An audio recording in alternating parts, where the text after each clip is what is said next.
But I'm not glad at all that we were right. No, and for anyone listening, so welcome to episode 67 of Cast in Shadows, and today, actually, we're not going to do a lot of Star Citizen this, just because it's been a slow week, and really the only thing I have to talk about Star Citizen wise, all the stuff I've been doing in game testing, which maybe we'll talk about at the end, but for now we'll be doing a lot of Star Citizen stuff next week, but for now we have what we call Cam and Mando, we're right again segment. In this case, Halo Infinite. So, have you heard what's going on with Halo Infinite? No, not recently. Like, not the So, super recent season stuff. 2, because remember, it's a live service game. So, they have the seasons come out and all that, right? The monthly, what was originally scheduled to be quarterly content, like with Star Citizen and other live service titles, to be quarterly. at least in Star Citizen, they're not actually quarterly, but they're still developing the game. Here, you're talking about a finished game, well, pretending to be a finished game with, in Halo Infinite's case. But anyway, yeah. So Halo Infinite, they were originally saying, okay, you're gonna have a season every 3 months. Season 2 was gonna have co-op, and season 3 was gonna have Forge and all this stuff after release. This was back in, I think, October of 2021. Something like that. So we're now currently in May of 2022, and the game is in pretty much the same piss poor state that it was at launch. Granted, I haven't played since November of when it released. I had no need or want to. Uninstalled it just because I have it on. I'm not going to play it. Like, I've said my piece and what I think of it in the past. I just in one sentence I'll say I'd rather play Halo 2 Anniversary. Not that Halo 2 Anniversary is bad, it's just better. Far better. Like, Halo 2 Anniversary, the only downside really is just that it still has that 343 kind of art style to it, but got good particle effects. It's still Halo 2 gameplay. I mean, overall, it's actually decent work as opposed to fuck. Yeah. But with Halo Infinite, at the moment, so Season 2 dropped, and it's been pretty abysmal. So I got the Steam charts here. They're two really good Steam charts. As soon as I can share the screen. Not prepared with the screen. How could you? So, not great. Not terrible. So we got 8,596 players playing 10 minutes ago. In a 24-hour peak, there was 11,686 players, and all-time 256,000. And this is what I'm looking at it today.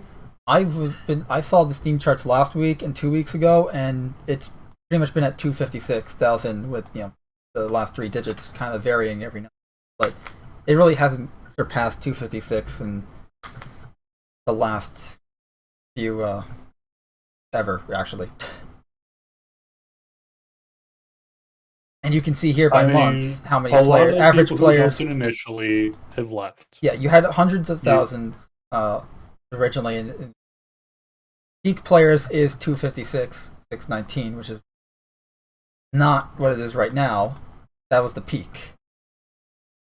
Again, at the moment, you have around 8,000 playing. Granted, it is 12 p.m. Eastern Standard Time on a Monday, but so obviously that's going to change as opposed to, say, a weekend, but still, it's not going to change drastically. It's going to be maybe 6,000 to 8,000. Yeah. That's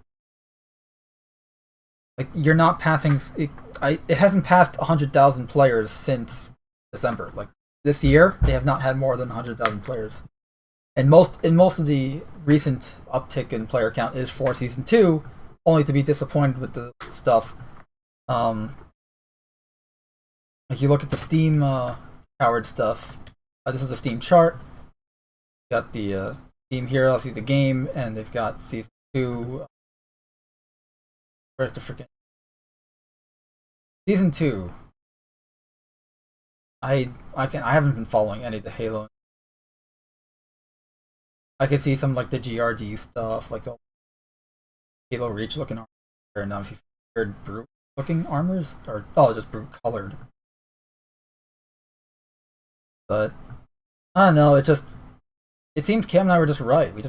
We predicted they were just going to turn Halo into just yet another typical free-to-play AAA shooter, but this time it has Halo on the label. I know what it is.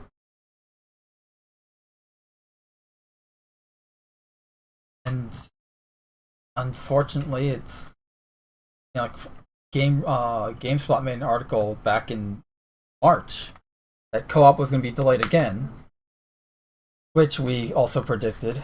Although we predicted it was going to be September, they said August. So we were over exaggerating on its prediction, but still, I mean, the fact that you're delaying a feature that every other Halo game was able to launch with. Even Halo 5, although it didn't have split-screen co-op, it did still have co-op. And it did launch with it. And obviously, Halo as a whole has kind of just been getting the proverbial groin kick for the last 2 years, I would say. Given how you have the Halo... I would say it's been longer. Oh, it's been longer, but I mean specifically... I would say it's been since... I would say since 343 took over. Since Halo 4. Yeah. Since 343 took over, it's been going just downhill. But like, I mean specifically in the last 2 years...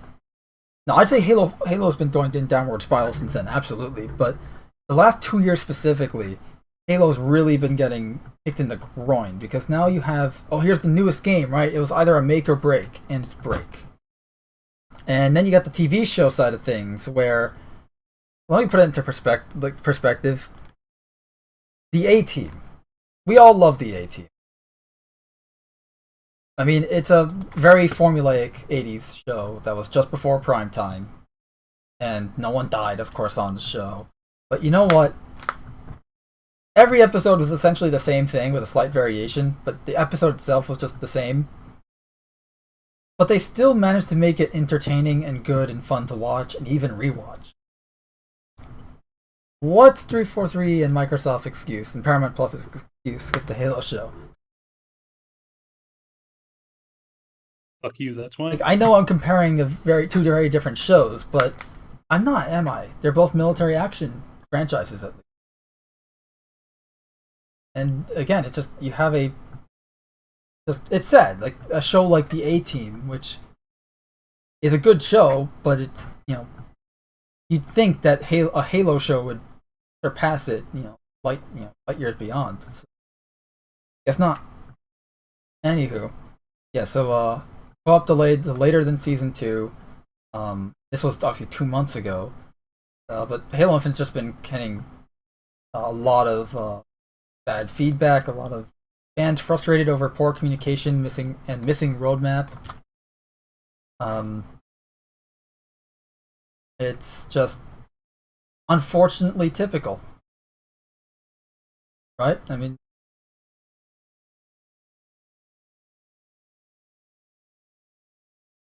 look, all these different art, like some of them. I don't know. This really, look, if you're still playing Halo Infinite and you're enjoying it, that's great. But that doesn't change the fact that the game is honestly just an alpha that was released and pretended to be a fully priced game and charging as much and charging for it. Like all the new and additional content that people want are features that should have been implemented in the game and are being implemented because the game's an alpha and they're building it out in front of you. They're trying to pull the wool over your eyes. And you even have people leaving 343, like a lot of the hires. Halo Lead's multiplayer designer has announced his departure from 343, and this was back in March 7th. That's usually not a good sign, especially when you're creating a content trout for a game. Like, I'm getting Anthem flashbacks with this. But I'm sure everything is fine. I'm sure. Right?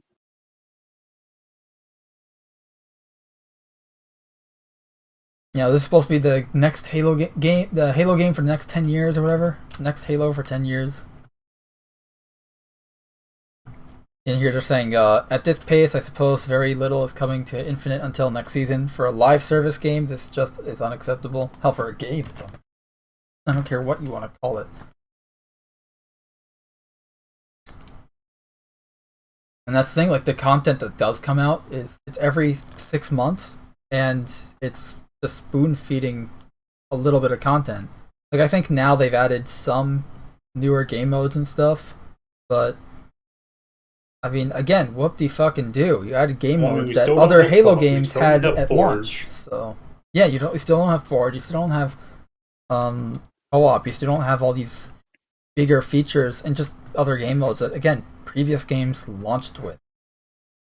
Like, well, part of the problem too, from what I've heard, and bear in mind this is just what I've heard, but supposedly with 343, the way they developed Infinite was they hired on a whole bunch of contractors, and then as soon as Infinite had its release date, thanks, bye, you're all gone. So they fired a lot of their team. You now have upper management also leaving. Who does that leave? I know, but I wouldn't be surprised given how we know Activision Blizzard operates, where it's like, yeah, great year, the game sold well, you're all fired. Because it means more money for them. And keep in mind, Halo Infinite was one of the more successful games of the holiday season which is not saying much at all when the competition was Battlefield 2042. And the broken mess that was. But it is just unfortunate. So it would seem making a good game is no longer a option. For a AAA game company, making a decent game is no longer on the table. No, it's no longer about making a good game or even a functioning game at this point. It's just making sure you're more functioning than your competitor. It's essentially the equivalent of that story where I forget what the football player was, but essentially the joke was he's camping out and he's with his friend. They hear bear and he's putting on his shoes and he's like, "Dude, you can't outrun a bear." "No, but I can outrun you." It's not like to continue metaphor. They're no longer trying to outrun the bear of the season. Yeah. Okay, but that's saying nothing at all. To use that story, they're not trying to outrun the bear anymore. Now they're just trying to outrun the competitors. They're not trying to get to that. While they're running to rock bottom. Yeah. They're running off a cliff. How long do you think we could stretch this on for? No. Yeah. Well. And that's the thing, like, running away from the bear was like, okay, you gotta keep innovating, gotta keep going, gotta keep, making things new, improving, refining the things that are good and exist, getting rid of the things that were bad. Whereas now it's just making sure that you're ahead of the other guy, because the other guy probably is releasing a worse thing than you are. Just,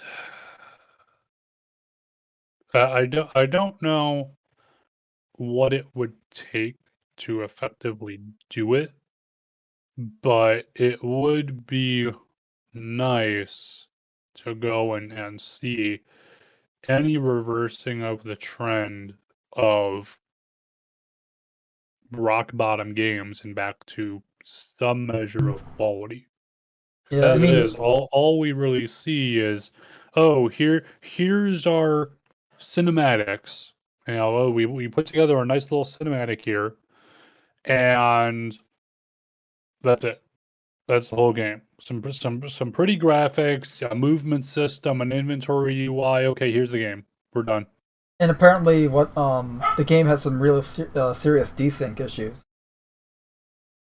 And that's what you do. Which is going to be something every online game has. Your development team. No, because if you have them all as contractors and then you let them go, you fire your development team. It's no goddamn surprise that your game sucks and you aren't able to climb out of the pit you've dug, but they don't care. There is no long-term ideal for it. It's as soon as the game is released, it's immediately on life support with the 3 or 4 people they've got still maintaining it. until they can go and shovel out the next piece of shit. That's it. Yep. And you get like a lot of desync issues. They promised a roadmap in January, and that doesn't exist. You have like some comments of like Joe Staten saying XYZ that's going to happen. I mean, I haven't been following Halo Infinite news. I keep seeing some things here and there pop up about it, but I really haven't been like listening, I guess. It just because again, I have no reason to anymore. I remember saying before the game released, it's like, look, none of us we weren't getting it on release because at that time we were only talking about the campaign and we play it together if it was good when co-op came out. But after I learned that the game wasn't good and obviously co-op is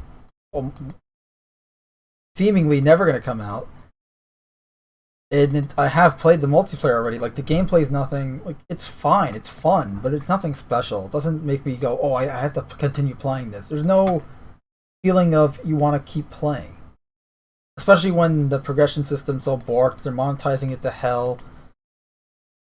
It's just it's just more of the same crap from every other game. It's just this time it's Halo. Like I have no reason. Like I just don't care. Same shit, different day. Yep. Like the only difference between how I feel about Halo now versus 6 months ago is I'm now starting to see other people wake up and see what I was talking about 6 months ago regarding Halo Infinite, and it's a little refreshing, but unfortunately somewhat late. Like I'm seeing some other like Halo YouTuber, like a lot of Halo YouTube channels talking about all the news, and they're kind of like, yeah, no, Halo Infinite's kind of a bad game. Yeah, kind of. Because they're out for them, they're out of that honeymoon phase with it. Yep. Whereas you and I have we predicted all this stuff before the game released. We never had the honeymoon phase. And we never had the honeymoon phase to begin with. And and that's the worst part of it, though, is just and you see this shit time after time after time after time after time for. I mean, I would say the last decade is really where absolutely. we started seeing this, and I'll call it shovelware because that's what it is. Yep. Shit gets shoveled out there as quick as possible, and the quality level is garbage. You'll have the Uber fans who will just say nope. It's or either and I should say too. For people that like what's out there, that's perfectly fine. And it's perfectly okay to go and say, I like what's out there. It's perfectly fine. However, there is at least a large chunk of us who go and look at what we're getting and go, for me, this is not fine. This is not the level of quality that we've gotten in the past. This is not the level of quality that we expect from a product being put out by especially by not just indie devs, but the so-called, so labeled AAA game developers. And this is the bullshit you put out? Yeah. And keep in mind, this is, Halo is Microsoft's flagship title. This is Halo. This is the first Microsoft's, Xbox title ever. This is their flagship thing. This is their enterprise. And it's horrible. I mean, and what's worse is, again, like, if you like this stuff, that's fine, but you at least have to acknowledge, and I'm not saying, like, you can't like it. I'm just saying you have to acknowledge that things that came before were better. Like, you look at Halo 4, Halo 5, now Halo Infinite, and each game gets progressively worse, especially when it comes to monetization. At least Halo 4, it was just DLC like any other game. Really old school DLC. Like, you wanted some skins. It was like a skin pack. It gave you ODST, Mark V, and some Forerunner looking armor. But that was really it. And I think some map packs, because Halo always had map pack DLCs. Yeah. But that was really it. There wasn't anything crazy. Which you can argue is good or bad. There was the free DLC, obviously, with Spartan Ops, because that was released episodically at the time. I remember playing that. It was actually, again, good idea, bad execution, but it actually was a really good idea. Then you had Halo 5 with the loot boxes, and the essentially gambling and the loot box progression system, where you literally had, like, the way you progress was you earn points to then spend on loot boxes. That was it. There was nothing else.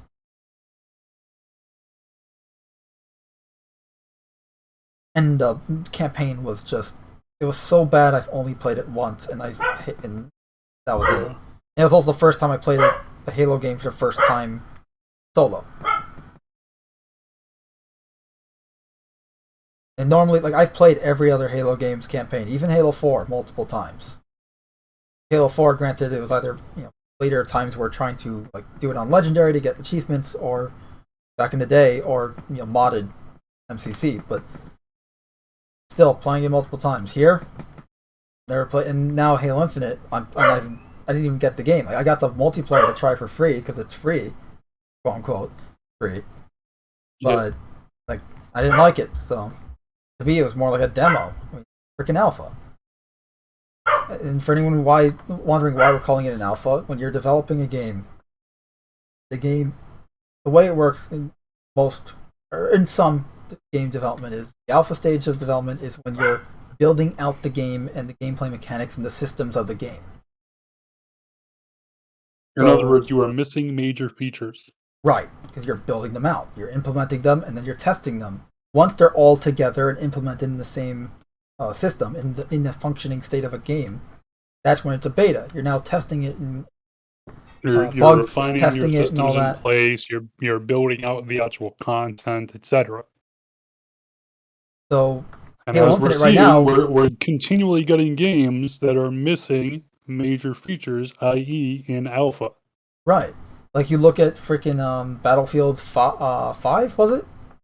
In 2018? Yeah. That was that released without the shooting range, like the tutorial mode. I granted it came out like a few days later, but it released without the tutorial mode. And it's because a lot of these games, it's all about the multiplayer now, because that's what they can monetize. Yep. A lot of these games, Halo started, Halo's always had a multiplayer, but it was mostly the campaign. Multiplayer was just a side add-on. It was a bonus feature. And again, we've talked about this topic to death in actual Halo-oriented videos in the past. I just figured it was worth mentioning here. But if you want to hear our real thoughts on the game, we've talked about it in the past there. It's disappointing, because again, we saw it coming. It turns out we were right. And I'm not happy that I was right. I was hoping to be wrong. I was hoping that maybe we would get a good game, and maybe things would improve, and maybe Halo would come back. But no, it's just more of the same. The same is less. Just more of the same is less. And as we always say, not surprised, just disappointed. The way it works. Yeah. Like, then you read the articles here, and it's just depressing. Like, to see like this once really good game with a really good universe and had a solid story, and now you have just abysmal games. Again, like, you had games that came out, Halo Reach. Like, I remember playing that to death when it first came out. Yeah, I know that was like the first controversial Halo, but I mean, still, the multiplayer was fun. I loved Invasion. I maybe had all of, like, every now and then you'd have desync issues and stuff because you're playing on the internet. That's just bound to happen. But it was not the norm. It was every now and then, and I just used that as a sign to, okay, maybe I'll stop playing for now. Because I was usually playing for hours on end at that point. Or maybe it was a bad match, or maybe it was because I was playing on a region, or a different region, that sort of stuff. But now it's just plagued with issues. The game's releasing in an alpha state, plagued with issues, and barely functional, like minimum viable product. That's the norm, unfortunately. It shouldn't be, but it is. And it would seem too that, especially too, when you release a game such as Halo Infinite here, you release the game as free. Okay. Right. Voting with your wallet now does not work. Because you're guaranteed to always, no matter what you do, you're always going to have some people buying in to whatever it is that you're selling here. So someone's going to buy. Yeah. Okay. Well, and if it's free, and if I choose, okay, well, I choose not to pay. Well, and that's great. But you're still playing. Chosen not to pay. Also, when was the last time you heard someone say, "Hey, it's free," and it turns out to be a scam?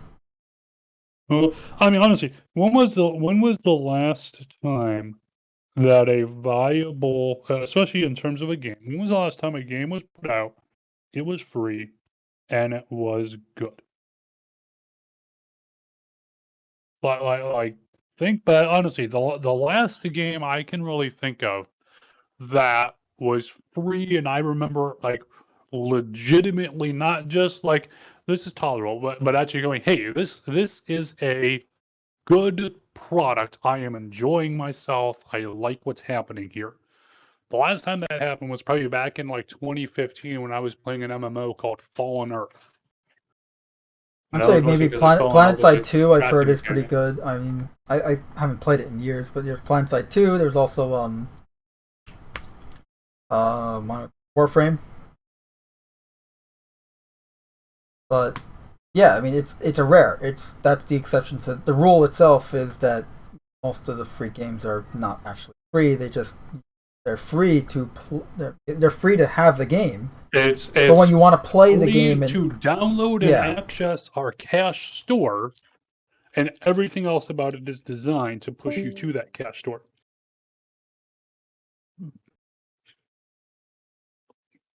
And that's and I mean when you see, I mean, and one of the things too of the note of Star Citizen, one of the things that is worrying is when they go and they hire, like they hired a, I forgot what the actual label was, but it was like a monetization expert kind of thing, and it was, and people were like, CIG, what are you doing here? Hello. But then on the other hand, though, they do things like, for example, with 317, they were like, hey, by the way, we're testing out our loot features, and everything that was in the subscriber vault, so all of the various spacesuits, all of the various different types of multi-tools with different skins on them and different helmets, all this stuff that was in the subscriber store, and only available to them. The only way to get it was to be a subscriber. If it was made before, I think it was pretty much before 317 came out. If it was made before that, it's in the loot lists already. So no, the loot crates is everything pre 2022. So yes, you said 2017. So you can go and find it. You can trade with other players for it. It's out there. It's available. And then for all future stuff, when it goes out, okay, hey, here's this. I mean, for example, this month, it was the subscriber loot was a series of different colored underbarrel lights for your guns. So you had a red, a yellow, red, yellow, and green, or blue. No, red, yellow, blue. Lights. I can double check real quick. Had different shapes on them. It's in the Discord server if anyone's in our Discord. Yeah, red, yellow. It's yellow, blue, and red. Yeah. Yep. And so for that, so any new gear coming out, such as this month's, it will then be in the loot list that you can go and find just when you're out and about and exploring shit. 1 quarter, so 3 months later. So the immediate next patch, hey, guess what? You're getting that. You're getting the last couple of months worth of. Also, CIG really likes flexing their lighting tech. It looks good. Like the way their flashlights work in games look like in Star Citizen looks like actual flashlights. Yep. But it's like they're actually doing stuff, and say what you will about their monetization, especially on ships, which a lot of people are like, hey, what the fuck, which is perfectly fine. We've gone in the past about they need to clarify it, but so not getting into it, right? But at the same point, they are also very clearly doing stuff that is very much pro community. At the end of the day, just like, we want to screw you out of as much money as possible. Right, and at the end of the day, they're getting results. Like, yeah, they're not always hitting the mark on their, quarterly patches, sure. But they are getting 4 patches a year. Like, it's maybe not always on time. You may end up having like, the Q3 and Q4 patch end up being like a month apart. But they're still getting it there. Like, they're still actually improving, progressing the game. The game's still getting there. somewhere. There's still content being added. Exactly. Which is more than I can say about a AAA game. Like, I know we're comparing Halo to Star Citizen. That's probably not the most fair or accurate comparison. But in this context, Star Citizen last year made the crowdfunding surpassed $400 million. And that's just the crowdfunding. Halo Infinite had a $500 million budget. Granted, most of that probably went into marketing, but still had a $500 million budget. And unlike Star Citizen, Halo had a tried-and-true engine and gameplay mechanic that goes all the way back to Halo CE's Blam engine. Their current shit. They weren't... they were making some new stuff, but for the most part, they're recycling. Like the slip space engine that Halo Infinite uses is just a modified version of the Halo 5 engine, which is a modified version of Halo 4, which is a modified version of Halo Reach, which etc. Like, it all goes back to the original Blam engine Halo CE used, which Halo CE assets can still be found in the slip space engine. So, like, again, Halo had the bigger budget, the resources, in this case, the tried and true engine and game, right? Like as you reiterate, as they always do, because it's cheaper and more efficient, effective. And they had the expertise. Like, these people have made games before. Like, they had guys like Joe Staten and stuff come on. And yet we got a crap product. Star Citizen, yeah, they have the money, but they don't have the time, and they don't have the resources, and they don't have the expertise. They've never made a game like this. Even Chris, who's made some pretty impressive games with Freelancer, Wing Commander, Star Lancer. But, this is still new territory for him, which is why he has so many people on it. And they don't have the resources for it. They never, they don't have like a pre-made engine that's done this sort of thing before. They're just making it up as they go, literally. It's essentially giving an indie developer a AAA budget. That's what Star Citizen is. So, yeah, it's not. That's why it's not a good comparison. But it also shows you just how bad Halo Infinite is. Is that you look at the misuse and mismanagement that had to have gone on this behind the scenes, as Jason Schreier, I think, highlighted in a Bloomberg article expose several months back. I mean, apparently Halo Infinite was going to be a Halo hero shooter, like Overwatch style shooter, originally. At least the multiplayer was, before they decided, no, that's a bad idea, and then went back to going to making a traditional Halo game. And this was obviously mid-development. Like, so they've already wasted how many hours, how many tens or hundreds of hours of developer time to go and completely change what they're doing, and then go, no, let's go back to the first thing. Like, for fuck's sake, stop fucking around. Stay in your lane, develop your shit, throw it out there. If you want to make a hero shooter, fine, great. Spin off a different team, do it. Just like you had Halo Wars, for example. Spin off another team to go and work on this other project if that's something you guys really want to do. But you're trying to develop a mainline title for your franchise, stop fucking around. Yeah. And again, this is Microsoft's flagship title. This is the Microsoft game, right? And MegJ1 in the chat really saying, don't understand it. MegJ1's in the chat saying, "Hey guys, how are you today?" I was doing great. Then I woke up. Nah, you were doing great. Then I called you. No, I'm kidding. Well, actually, but yeah, you have. I still have the image stuff on the screen. But yeah, the Halo Infinite stuff that's going on right now, it's sad. It's expected. It's not surprising. It's just disappointing.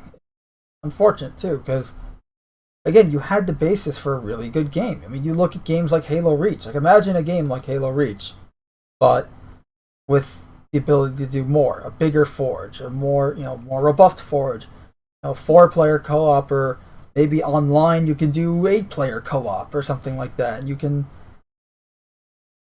do in the multiplayer, have more modes and all that. Just 343 also seems to be like the king of mismanagement in regards to Halo game multiplayer aspects, because everyone ever since Halo Reach, or I say ever since Halo 4, they've been clamoring, hey, bring back playable elite.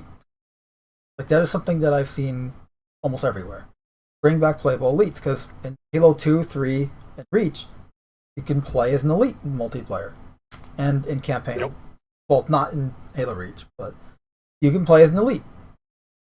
Now, in Halo Reach, the reason it was during the invasion mode only, or in custom games, was because the different hitboxes.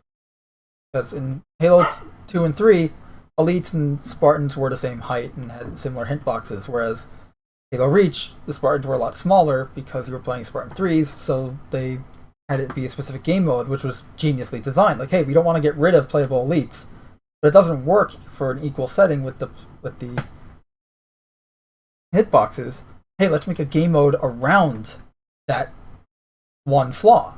And it worked. People loved Invasion, and people wanted it to come back. But can't do that. What? Can't do that. No.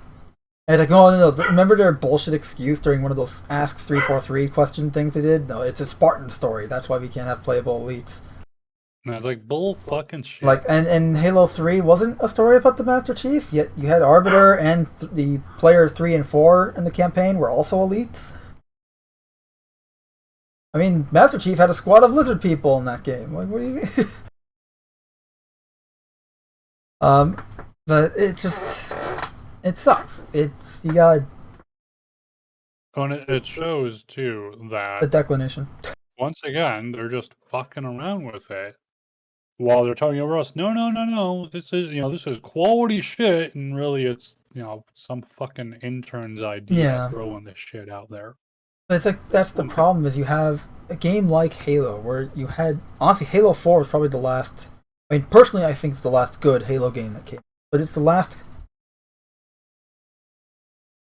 I hesitate to say complete, because Halo 4 did release relatively complete, but it was the largest solid, complete Halo experience when it was released. Like, yeah, they had the DLC map pack, like the anniversary map pack, which that was free, I think.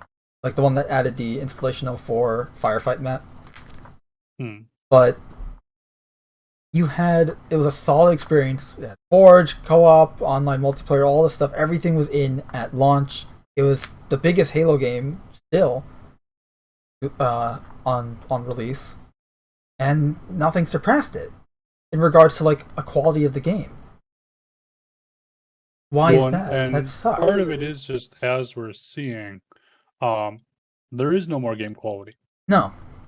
The so-called AAA game developers have, at least to what was expected of a product and from the consumer developer relationship, such as it is, has been completely turned away.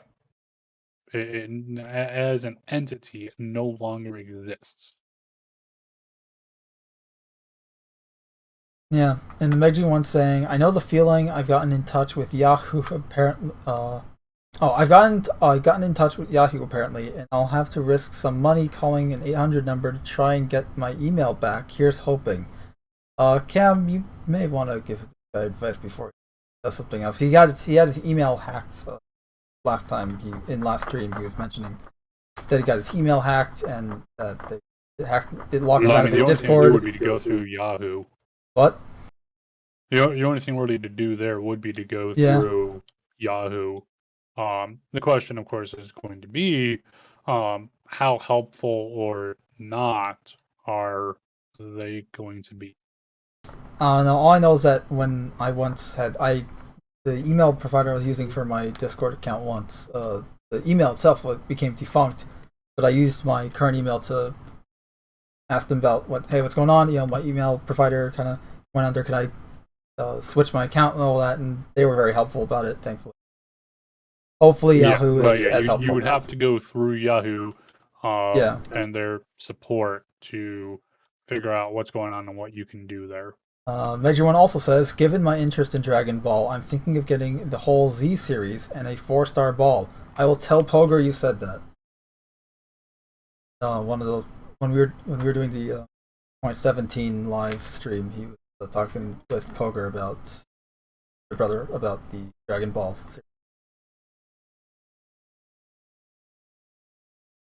But yeah, here you have Jason Schreier confirming essentially that they were prototyping a hero-based system with Halo Infinite, and they even had some working issues. I'm sure you can find the builds somewhere. There were actual builds that they had, and then they kind of just said, "No, let's go back to the classic Halo game."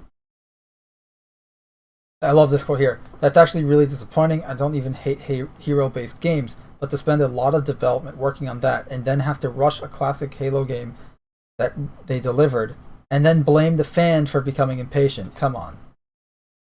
Yes, and therein is the issue. Of course, it's always the customer's fault. Well, with so much of this stuff, you have the company going and fucking up, which, honestly, if you screw up, that's fine. Every entity out there, every person, every company, every organization has fucked up and made mistakes and done stuff and thought this will be great, and it wasn't. It's happened. But to then go and flip around and be like, well, it's your fault that I chose to do this. No, it fucking isn't. That right there shows whoever was in charge was, at the very least, very, very immature to go and not be able to say, hey, I fucked up. Okay. Yeah, it's very immature. It shows a lack of character, a lack of character strength, because it means you cannot own up to your own mistakes, which is something that 343 and if you aren't willing to do that at a minimum, you're never going to be able to correct it. But as we're seeing, we don't care about correcting. And for 343, that's running true to form, unfortunately, because remember when Halo 4 came out and they changed the art style, and everyone hated it because, again, this isn't like, we're going from Halo 1 to Halo 2. We're going from Halo 1, 2, 3 ODST, Reach, Halo Wars, the Halo Legends animated stuff, all having a consistent, similar art style. Obviously, just it changing between animation styles or graphic updates, right? But it was still the same militaristic sci-fi style. And then you're changing entirely to go this more fantastical sci-fi style with the chief armor and all that. It does almost seem like they want to go to a fantasy. It was very fantastical with their armor. It was more in line with something like Warframe, which has more fantasy designs for their armor. Which there's nothing wrong with that. But again, you're talking about a game which it's not Halo, right? Because again, Halo 4 came out in 2012, which Halo was already 11 years old at that point. 11-year-old franchise. It had an established look, and now you're changing it, and people were really pissed about it, and understandably so, right? So, but they didn't say, "Oh, you're right. We just wanted to put our own stamp on it because now we're in charge, not Bungie. It failed. We're sorry, whatever it is."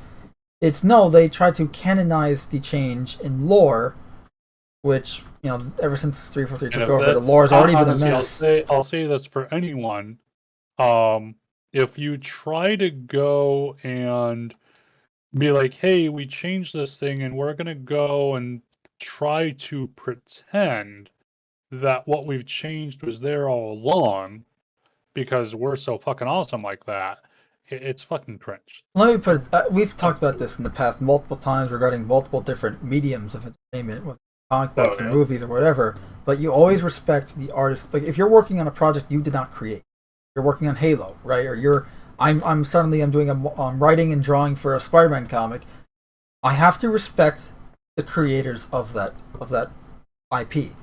I have to respect Kirby, Lee, and Ditko for that. I have to, abide by the rules that they set up for that thing. You have to honor what came before, because you're not the one that create. You're just continuing their work. You're not.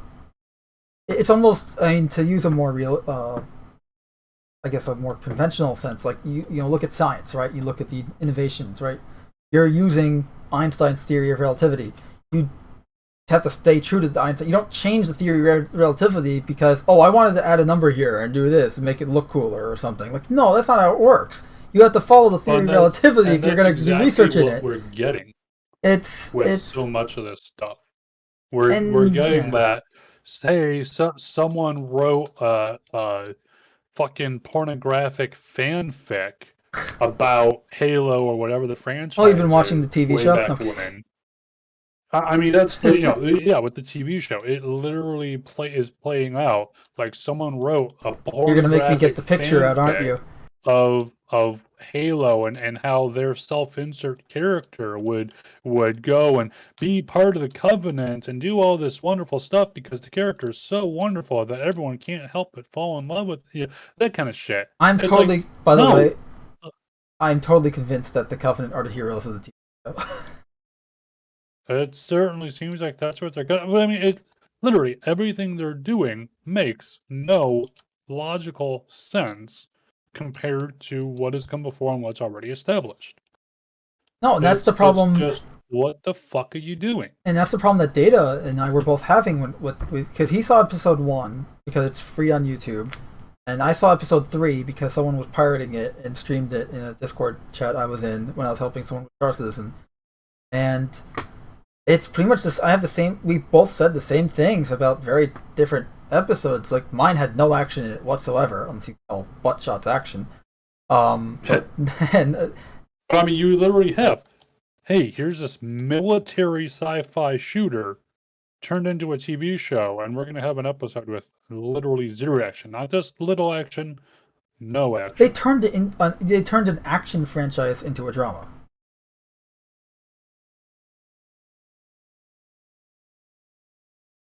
Just like I said, it's literally someone's fucking fanfic. That's to say too, not to go and say all fanfics are bad because they aren't, but the way that this is playing out is it's like a bad fanfic. Had some shitty fanfic that they managed to convince someone to go, we'll go and throw a Halo paint job on top of that. Yeah, I mean it's pretty much in Halo name only. It's like what Spider-Man name only. Like in.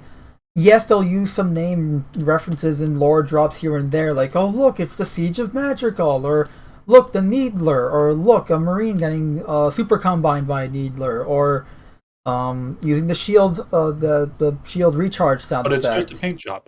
Exactly, that's just part of the paint job. There. Exactly. Because like Siege of Madrigal, it's like this typical desert-looking planet that is very, I'm going to say typical of a lot of sci-fi stuff. And Madrigal is like Madrigal in the lore is this lush green planet with Spanish architecture and Spaniards populating it because it's named after Madrid. It's can't show that on TV. And again, for a group, but I'm sure if you asked any of the producers, they'll tell you that they're all the right isms and part of all the that's right the problem. It's all virtue signaling groups and all this, but. Whitewashing a Mexican city? Nah, that's perfectly fine. Well, technically, I want to say a bad joke, but I fear YouTube would just like terminate the stream for it. Dominated. Fuck it, they yellow washed the Spaniards instead of whitewashing them. Sorry, but because they turned all the Spanish people into Koreans. But anyway, that would be if they replaced them. Because whitewashing is where you're replacing them with white characters. Well, yeah, but here they're replacing with Asian characters. Who did they replace them with? Was it white Asians, characters? Koreans. They're replacing with Korean characters. Yeah.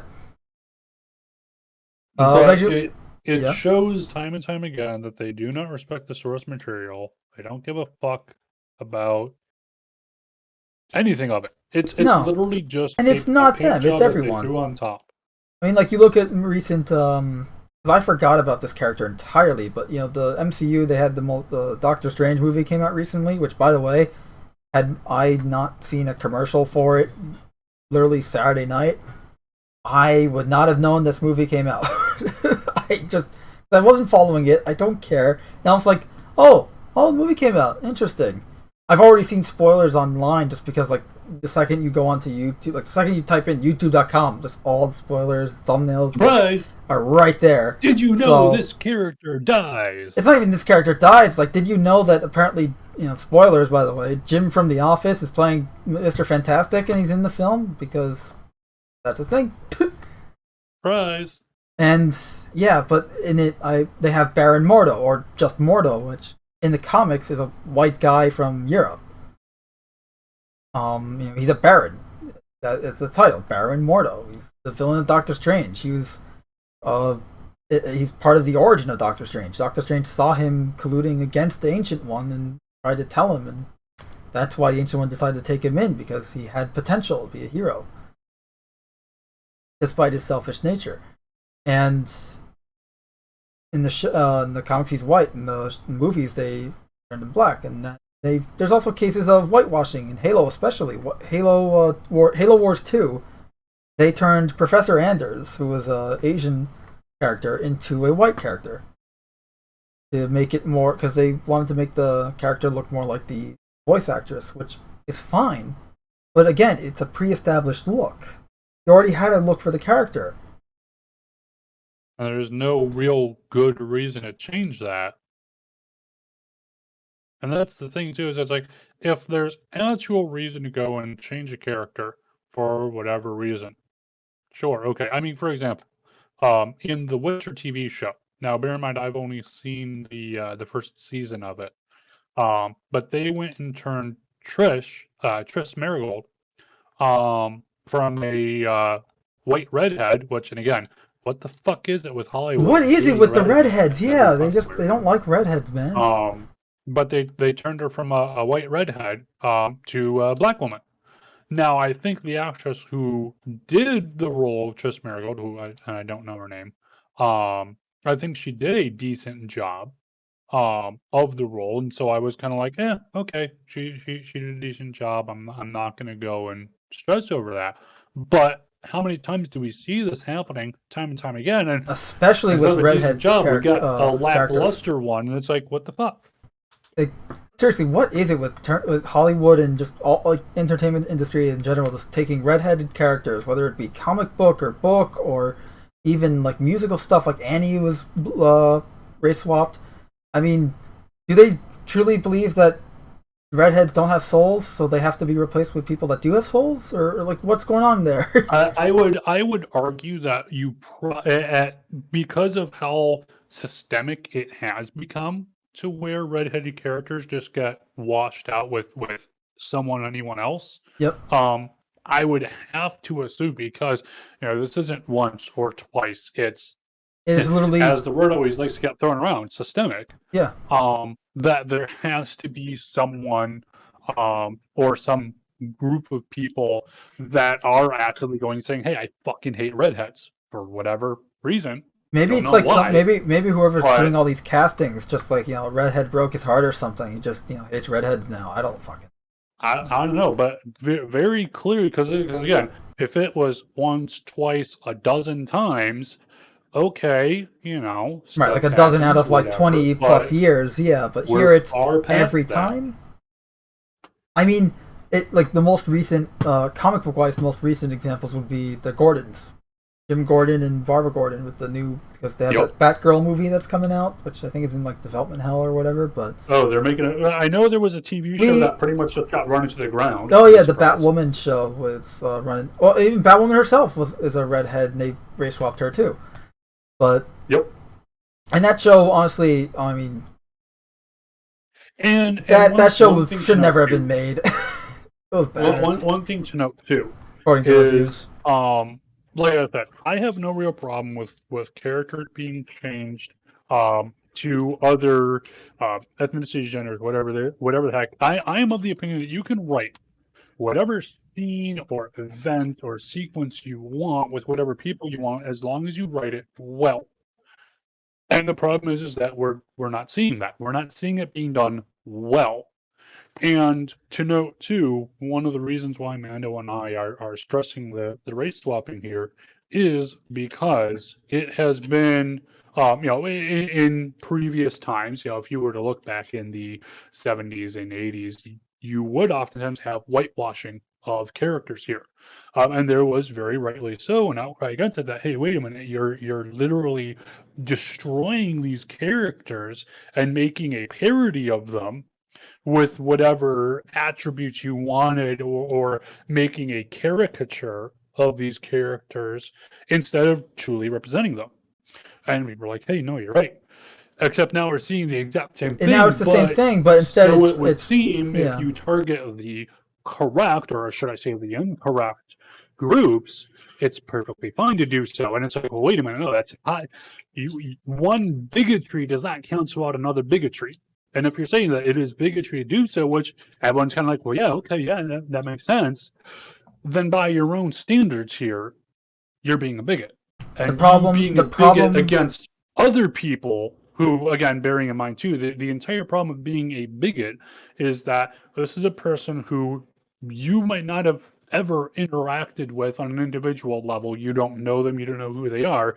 You are merely seeing whatever immutable characteristics they have, or in the case of being a bigot, you can be a bigot for mutable characteristics too, but specifically we're saying, hey, in terms of race, in terms of gender, in terms of sexuality, etc. here, we're seeing through entertainment, through media, through politics, that, oh, well, if you're a bigot against certain groups, well, that's okay. They're on the approved bigotry list, even if those are immutable characteristics, but it's okay. They're on the naughty list, so you're okay to go and be a bigot against them. And it's like, well, wait a minute, that doesn't make it like being a bigot of any kind is wrong. Being a bigot based on race is wrong. It doesn't matter who you're being a bigot to. You're still being a bigot. It's still bad stuff. Don't do it. Except apparently, there's an old saying: "Eye for an eye." The problem with an eye for an eye is that everyone ends up blind. With this case, it's eye patches. What? Or at least needing eye patches. Yeah. Well, I mean, definitely end up blind if you're blind. But the thing is, you're okay. So because of the things of the past, we have to atone or punish those for the crimes and sins of the past. Have not done the action, but they share sins of history. And like when we're not even saying, by the way, too, people not to go on a rant here, but a quick rant. People like to go and shit all over like the Bible and other religions outside of Christianity. Look at these terrible backwards ways of putting the sins of the father on the son and punishing 7 generations of people for what someone did, and yet you have people doing that exact same shit and people applaud them left, right, and center. Like, for instance, I always love laughing at the whole you're white, and you have to be punished for the history of America, and like history of America. I'm fucking first generation American. My family's from Germany and Russia. What the fuck are you going on about? Well, Germany, you're bad then. Doesn't matter that you're Jewish, you're still bad. Yeah, it doesn't matter that they had to run away from Germany because of what happened, and that's why they were alive and not alive at all. But yeah. Yep. And that's why I don't get this whole fucking bullshit of like, oh, here's this special group, you got to treat them in this special way. Here's this other special group, you got to treat them in a special. Treat everyone equally. Treat everyone the fucking same. Leave it at that. And that's the thing is, everyone's like, we have to be specific because we were talking about something before the stream that is relevant now. Yes. Treating people equally does not mean that they are interchangeable. No. Like, for instance, men and women are not equal. They should be treated as equals. But being treated as equals does not mean you are equal. And there's nothing wrong with not being equal. Like, Cam and I are, we're equals, but we're not interchangeable. Means. Like, Cam does not equal Mando. Mando does not equal Cam. A man is stronger than a natural woman. Right. That's just inherent biology, and anyone who tells you otherwise, just to use the two of us though. Just use the two of us. Like, you're better at IT and computer science stuff, whereas I'm, an infant compared to you, knowledge. Versus I have engineering skills and art stuff that you probably don't, and that's the thing. Like, we're different. That doesn't mean good or bad. It just means we're different. We have different skills, and men and women. But that's we're bad. Like, for obviously, a man can't give birth. Although modern day, everyone, the others would have you believe otherwise these days. But you can't. You gotta treat people as equals, as you treat yourself. That's how I mean, I wouldn't even say you treat yourself, because there are people who treat themselves pretty badly. That's true. But treat yourself as you'd want to be treated. How about that? I mean, just you have a whole lot of people that'll go and say, like, "Oh, you're white, you're black, you're male, you're female, you're trans, you're straight, etc. I'm going to go and treat you differently as a person solely based on that." That's wrong. Yep. That is being a bigot, because you know nothing of this person other than whatever characteristic they've got there. You have to do is you have to treat everyone as an individual, as what they are. Treat everyone equally. You got to treat everyone as what they are, an individual, a free-thinking individual, just like yourself. That's the truth. We're all individuals. I mean, we all have different everything's really. But yeah, anyway, back to the whole Halo thing. It's just, again, it's more the same. Fortunate in regards to both the game and the series. We unfortunately not surprising, just disappointing. Yeah, we predicted it all, and again, we're not like, oh look, we predicted it all. We're super smart. Like, no, we wish we were wrong. Yes. Like, I'm disappointed that we were right. At the end of the day, what I want to see are, in terms of like video games, I want to see good products. That's it. Same. That's all I want to see. Even if it's stuff that I wouldn't necessarily play. I mean, for example, like Halo Wars 2, or just Halo Wars in general. Yeah. I'm not really a huge fan of RTS. I used to play Command & Conquer back in the day, but that's pretty much what shut down. Thanks, EA. Yeah. Anyway, Westwood. Right. No, but I agree. Like, even if I want to see more games that are good quality, that are innovating, they're actually being better than the previous one and not falling behind and being worse. Even if it's a game, again, even as you said, even if it's games that I don't play, like, I'm not a huge, Dark Souls, whatever, like that type of gameplay. That's not for me. But even in that stuff, I want to see that stuff improve and become better. I want each game to be better than the last one. That's what a true sequel is. A sequel is, it's the same thing again, but this time it's better. Whatever was in the first one, it's now better, and there's new stuff too. Like, that's what use a game, at least a gaming example. Like, the sequel would have, okay, all the stuff that you enjoyed from the sequel, from the first one, it's back. And now we got some new things, and things that were there are better. Like, that's what a sequel should be. But now it's just more of the same, and each time it gets less and less and less. Less content, less quality of content. The only thing that's improving are graphic fidelity and performance. Sometimes, on that last one. Like, yeah, this game looks real good. Like, you were showing me this Unreal Engine 5 stuff before we went live. I'll put it on the stream, you can show it if you want. Yeah, I'm going to show it. Now, apparently this is made in Unreal Engine 5, and it's like, it looks great. But if that's all you got going for your game, why the fuck should I care? Yeah, I mean, like, this is Unreal Engine 5, and it looks photorealistic, and it's great, but at the same time, I'm not playing a game for photorealism. I'm playing a game to play a game. Even if it's a game that has a really good story and I want to be invested and feel immersed, I don't need photorealism for that. Like, and I told you before we went live, like, you look at a game like Injustice versus Injustice 2. In Injustice, say a character like Bane, he looks like he does in the comics. He's this hulking, Hulk-like character. This raging giant of muscle that's coming to break your back. I mean, you can't fit through a normal doorway. Right, but his visual look tells you its character, And in the second game, he just looks like he's still big, but he just looks like a regular guy, just a bigger regular guy. And it's not the same. And again, because the second game, the sequel, sacrifices a lot of the visual character and visual art style for being photorealistic and having more, better graphics in that regard, and like trying to look more realistic. It suffers as a result of that. And I don't want that. You're literally making a video game. You literally have a 3-dimensional virtual space to create whatever the hell you want, whatever your warped imagination can come up with.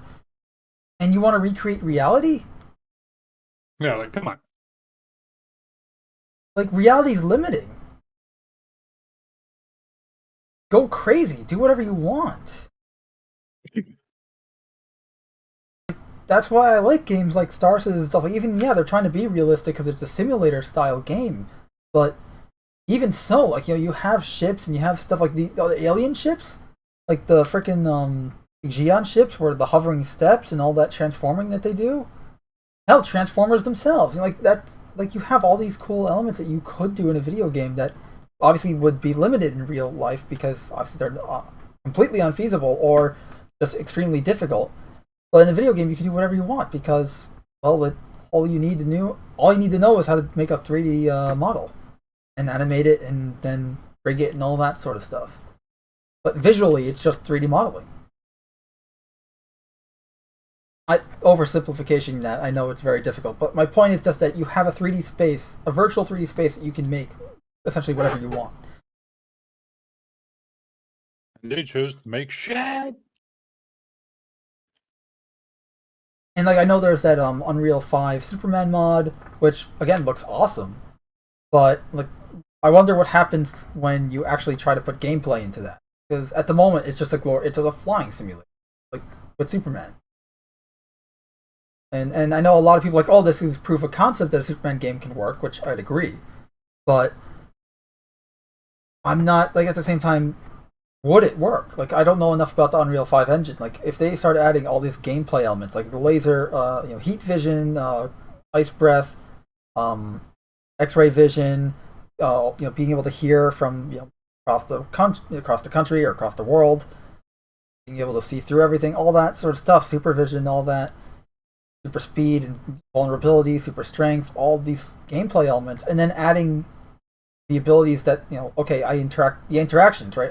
I punch a wall. Is there going to be a hole in the wall, or is it going to be like one of those games where you punch it and nothing happens because the buildings are indestructible?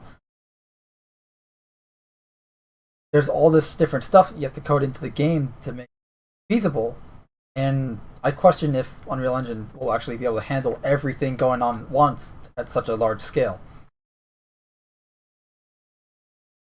Again, that's just because we don't. It's still a newer engine, so I'm only going based on what I know of older engines. Meiji1 says, but I also got to get the whole original classic. Oh, regarding the other anime news, I have 3 story ideas of how to get Marvel back to good storytelling while also explaining away the bad years of woke Marvel. Want to hear them? Sure. It is with it. And yes, Meiji1, I have seen the original game Undefeated. It's essentially just Superboy the game. It's amazing. And it was made by, I think, 3 students, and it's free on Steam. And it's a better Superman game than anything I've ever seen. It actually has gameplay. You can fly. There's enemies to fight and all that. Great. It's essentially Superboy. You're just playing as boy flying around and shit. Yeah, what are your ideas? Your 3 story ideas? Because honestly, anything will really bring Marvel. I don't know. I question if I want Marvel to come back. I wrote it off years ago, and I really don't care. Because we know they're gonna reboot the movies or whatever at some point. The pendulum always swings back one way or the other. Right now, I think a lot of people are kind of burnt out on superhero movies as a whole, but especially the Marvel stuff, or they're starting to in some cases. I mean, you're always going to have a crowd that's always going to go, because you now have that, it has Marvel on the title, therefore they will see it. You have that with Halo, you have that with really anything, you name it. If franchise and it's got a brand recognition, Everyone says, Story 1, will the real Miss Marvel please stand up? Kamala Khan no longer a fan of Carol Danvers, blah, blah, blah. Oh, I don't know. The problem with the Kamala Khan Miss Marvel is that she's just Marvel's politically correct figurehead character. I mean, and the powers are nothing to write home about. The Miss Marvel character, the stretchy arm one. Yeah. Exactly. Versus, like, say, because in the original comics, Miss Marvel was Carol Danvers, also known as the current Captain Marvel.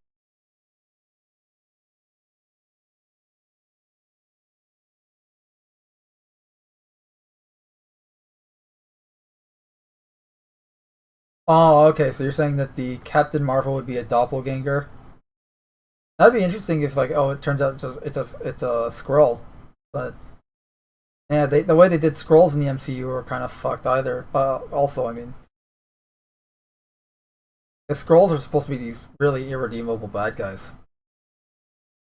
I mean, they're bad guys who, like, their way of invading is to pretend to be you and invade your planet. That's until they can finally take over. Exactly. I mean, their whole race can shapeshift.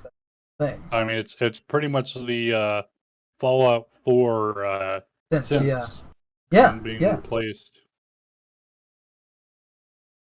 Except without the whole AI versus humanity sentience type thing going on, because the race themselves that are invading can shapeshift.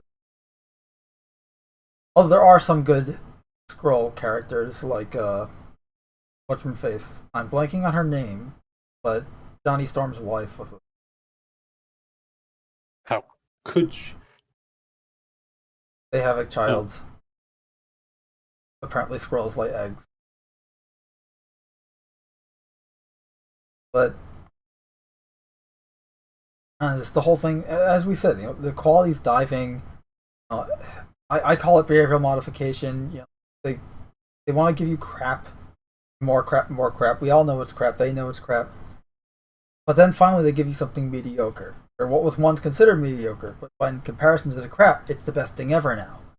And they keep doing that over a course of time, and your opinion, your expectations are lowered, and as a result, your standards are lowered because of this over a period of time. And this allows them to reset the quality bar, and now, again, like, you have Transformers, the first live-action Transformers film, 2007, was considered a bad, like, that was like a dumb, bad action flick when it came out. And you look at the visual fidelity of it, and visually, it is an impressive film. Like, it still holds up. Like, that is a good film in regards to the CGI and the visuals. And that was considered a bad film, like a bad action film at the time. And you look at bad films today, and it's like B movies that you would see on Mystery Science Theater 3000. The only thing missing is the really bad film grain, where it looks like it's raining tar. I mean, like, that's a good example of, like, how you see the decline happening. Things are not as good as they used to be, and they're only going to get worse. It's worse than stagnation. It's declination.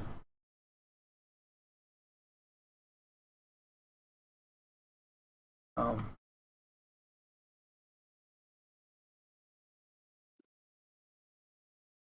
this, like I said, we're seeing this time after time after time after time. And we're seeing it across the multiple entertainment industries.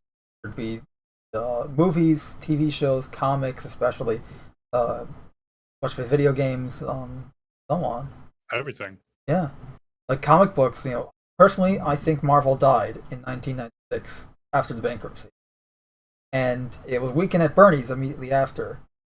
And and I say that because there were some good things post bankruptcy, and it was Weekend at Bernie's. It was fun. Everyone was having fun. Weekend at Stan's, I guess, right? Like, parade the corpse around, write some good stories, Stan. But novelty wore off relatively quickly, and they're just partying with a corpse that's rotting now, and it's been that way since.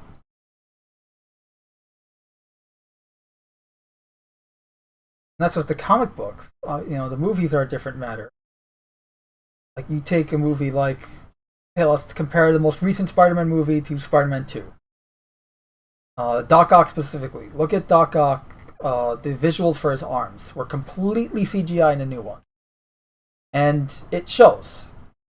In the old one, Spider-Man 2, they used puppets, animatronics, and CGI. And you look at the visuals for those arms, and it looks real. Because they were real, to an extent. Yep. Depending on the scene, obviously. And it, like, they actually cared and actually went the extra length to make it look more authentic. And it shows, and that's a case of the quality spoke for itself, and that's why the movie stands the test of time, because when you go the extra mile to make it look, essentially, to make it a better quality. Real. Like, and even not necessarily just to make it real, but just, like, say, just whether it's writing, whether it's visuals, whatever it is, when you take the time to make it good, make it of a level of quality that, you really want it to, blow people away, it usually ends up standing the test of time. I mean, I always love using the example of the Dredd movie, Dredd 3D, or the Halo series, because both are Master Chief and Dredd are both characters you never see their face. Dredd's always wearing the helmet. Chief's always wearing the helmet. You don't know who Chief looks like underneath the helmet because he's supposed to be a player. Dredd, he never wears the helmet just because that's a cool aspect of the character. And in the Dredd 3D movie, he's always wearing the helmet. Carl Urban never took it off, despite the usual case of superhero and comic book based properties being adapted into live action films, where they're always constantly removing their mask or showing their face because they want to market off the actor's likeness, or the actor just has a big ego and wants their face to be seen, or both, depending on which actor and movie in studio.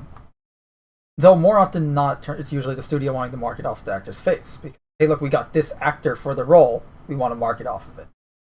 Need shots for the trailer and all. But Carl Urban, much respect to him, managed to not only not take off the helmet, but do a really good job acting with just the helmet, on, Yes. And he did all the acting with just his freaking mouth. Like, he was Judge Dredd right there. It was great.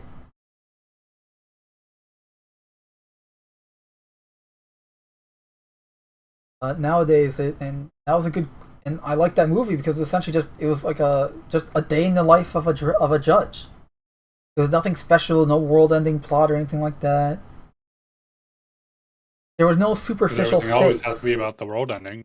Right, like that's like the stakes of the film were understood. They weren't like, it wasn't like, oh, Mama, the Mama clan and Mama was going to take over and rule the streets with drugs, and it was just they went to respond to a murder, a homicide, and then shit goes down.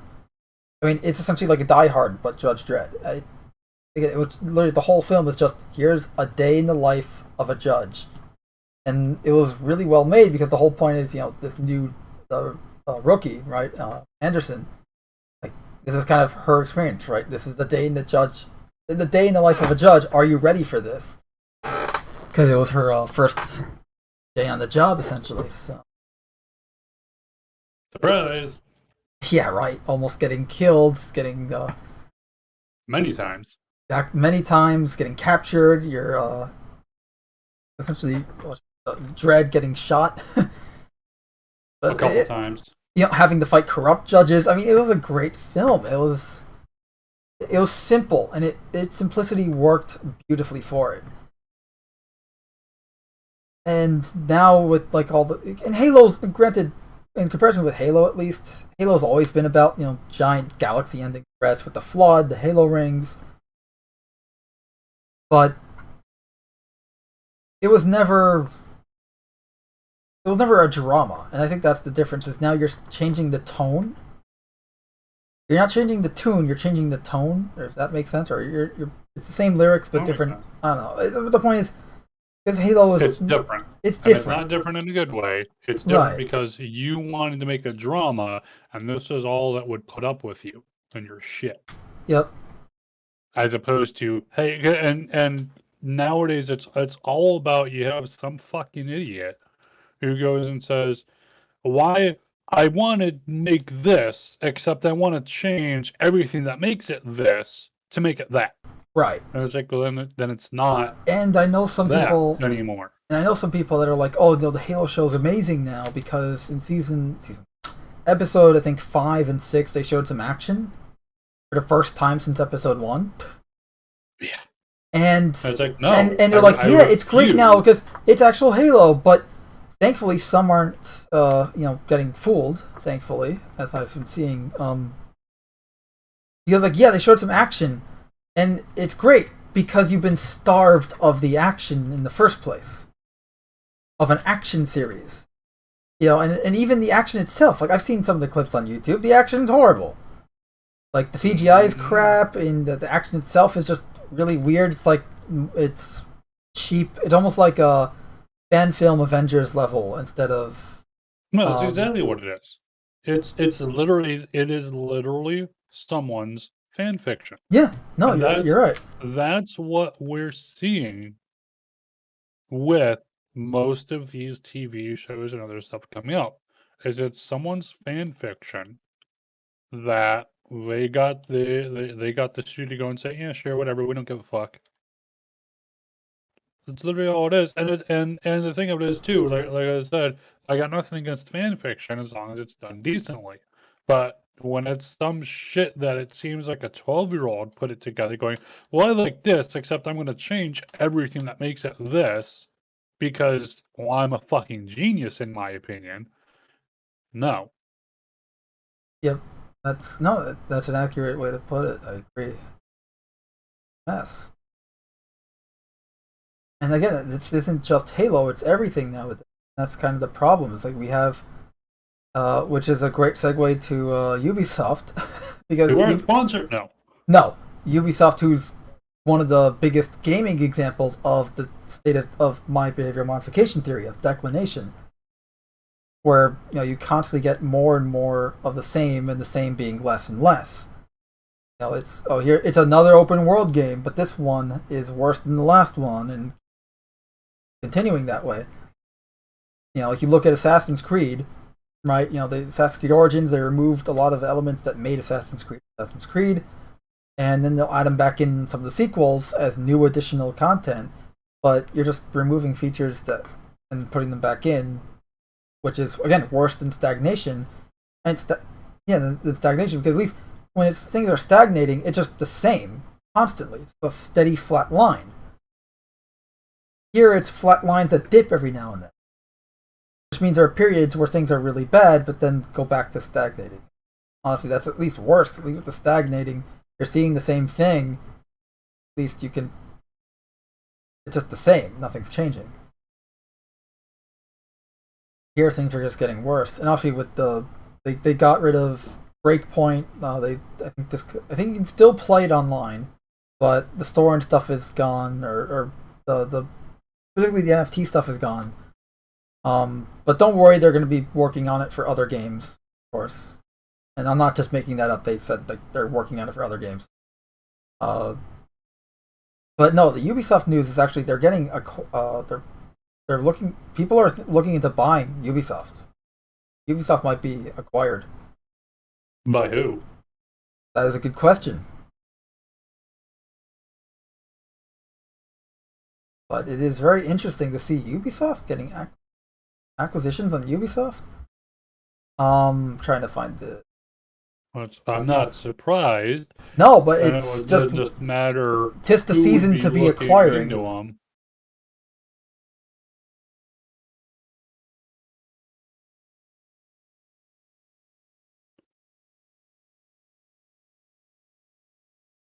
Because realistically too, like just on an underlying kind of way, I don't care who owns Ubisoft. No, because it's not going to change anything. Stuff. I want good products. Agreed. Like that is almost the entirety of my care here for these companies. Yeah. I just want to see a good product at the end of the day. That's it. Yeah, I want to see a good product, and I want to see the employees getting equal, all the well, being treated as human beings, and not the other part because of it. Like I don't want to see the employees being mistreated. I only mention that because Ubisoft specifically is one of the companies that we know of that and still is under investigation for mistreating its employees. Yep. But yeah, I'm on the same page as you are, man. I want just good quality content.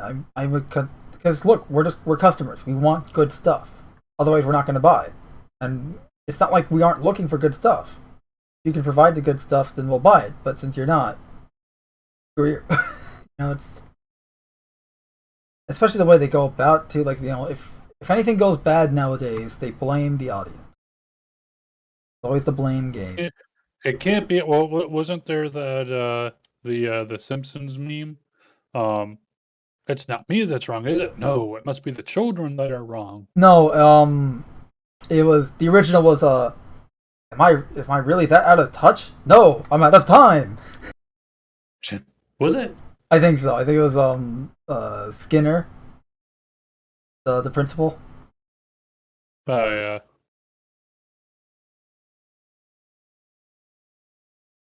But still, it's just like fucking hell. And I don't think it's asking too much to simply ask for a quality product that's not just a blatant cash grab. That's why I'm like, I'd rather stagnation, because like because at that point with stagnation, all I'm asking for is just make something that's as good as the last one. Yeah. But no, we have to get stuff that's worse and worse and worse each time. And meanwhile, they'll tell you, well, if you don't like, I mean, for example, look at, what was it? The last the last Call of Duty World War II game. Oh yeah, Vanguard, which completely disappeared off the face of Earth in regards to the fact that I forgot it existed until you mentioned it. Yeah, but it was like, they're like, oh hey, we've made this realistic World War II shooter, and people go, hey, based on this stuff, this isn't realistic at all. What the fuck are you guys smoking here? To which they don't go, you know what? We took some artistic liberties here. I guess it's not actually, because if they just gone and say, you know what? You're right. It's not really going to be a realistic one. But hey, here's what we're making. We hope you guys enjoy it. If they had just gone with that tone, people probably would have been like, okay. And that's the thing is, if you're making and selling a product, what you say about that product matters, because again, you're the one marketing and selling that product. You're setting the expectations for what people are going to expect of that product. You have to expect them. You have to market it accordingly and be truthful, or at the very least, I'd say go show less. So that's why people are surprised. But undersell it, right? You don't want to oversell something. And yet, because then you end up with like, oh man, this wasn't as good as I thought it would be, versus, oh man, this is a lot better than I thought it was going to be, right? Well, yeah, and that's ideally what people would, right? What you want people saying. Like, and also, are you sure you're thinking of Call of Duty, or was it Battlefield 5 was the politically correct World War II shooter? Was it? No, I'm talking about the one that I'm pretty sure it was Call of Duty here, because it was the one that had the British female commando. Battlefield 5. That was Battlefield 5. Was it? Yeah. Oh, okay. Well, with Battlefield 5, and they're like, and people are like, this isn't historical. Oh, if you want to make a semi-fantastical World War II game, feel free. It's been done dozens of times over, but be truthful about it, because then it's like, well, if you're lying about this stuff from the get-go, what the fuck else are you lying about? It's like, we can't believe anything you're saying now because you've shown you're not going to be truthful with us. Yeah, Battlefield 5 and which they just responded, well, if you don't like it, don't buy the game. And then they went all shocked Pikachu when people didn't buy the fucking game. I think they actually blamed it on single-player games that released that year, like Spider-Man. They both blamed it on single-player games, and they also blamed it on sexism. Yes, because you were a sexist, whatever, something istphobe, whatever insult they want to throw your way. because you didn't buy the altered World War II game that was supposed to be a historically accurate World War II shooter. Okay. By the way, they're showing a Halo trailer on this Ubisoft article here. Halo Infinite's new arena map actually feels like a Halo map, but the footage they show, this is some weird. What the? Oh, can I? No. Okay, now it's just showing something else. All right. Well, I'm gonna try and find that footage real quick. What is it looking like? It looked weird, at least for a Halo Not some thing. hentai game or something, is it? No, I'm just here. This up.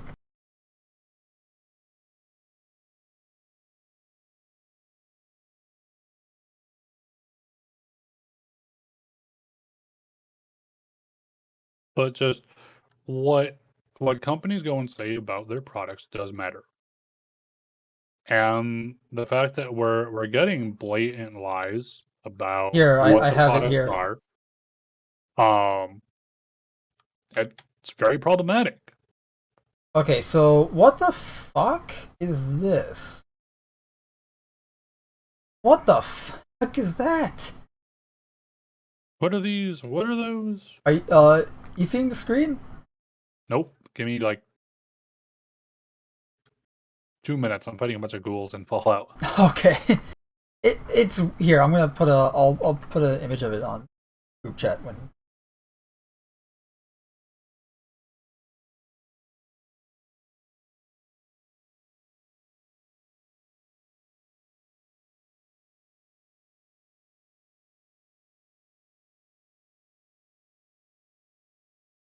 I put it in the group chat. It is weird looking. It looks very. I don't know. Looks like something out like a Japanese like Anime? No, I was gonna say video game. Like kind of reminds me of something out of Origami, but more angular. Origami is more soft. No, Origami. It's like a Japanese Assassin's Creed style. Oh, that is weird. This is Halo? This is from Halo, yeah. Well, I can't say I'm surprised. No, I was disappointed. This is literally just someone's fucking fanfic. And this is a game. Fucking wrong. You seeing it in movement, or are you seeing the image? I saw the image. In animation, it's worse. You know, the animation reminds me. You remember in Spider-Verse, the Japanese girl with the robot, and the robot had like animated, like the canopy. The robot had animated stuff on it. You know how like it was very the frame rate on it was slow, but in this purposefully way.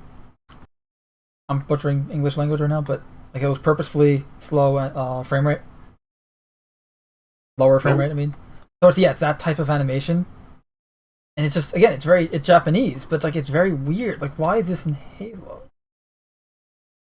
Because they have no better ideas, apparently. I don't know. I mean, very, very clearly, Halo is no longer Halo. No, absolutely not. Which is unfortunate because, like I think you and I definitely could make a better Halo. What was this? Magazine one says looks like an attempt at Dragon Ball villain in Halo. Honestly, that would probably be more entertaining. Master Chief versus Goku. I mean, among other things, it's going to give me a lot of time to shoot them as they charge up for their super special secret combat.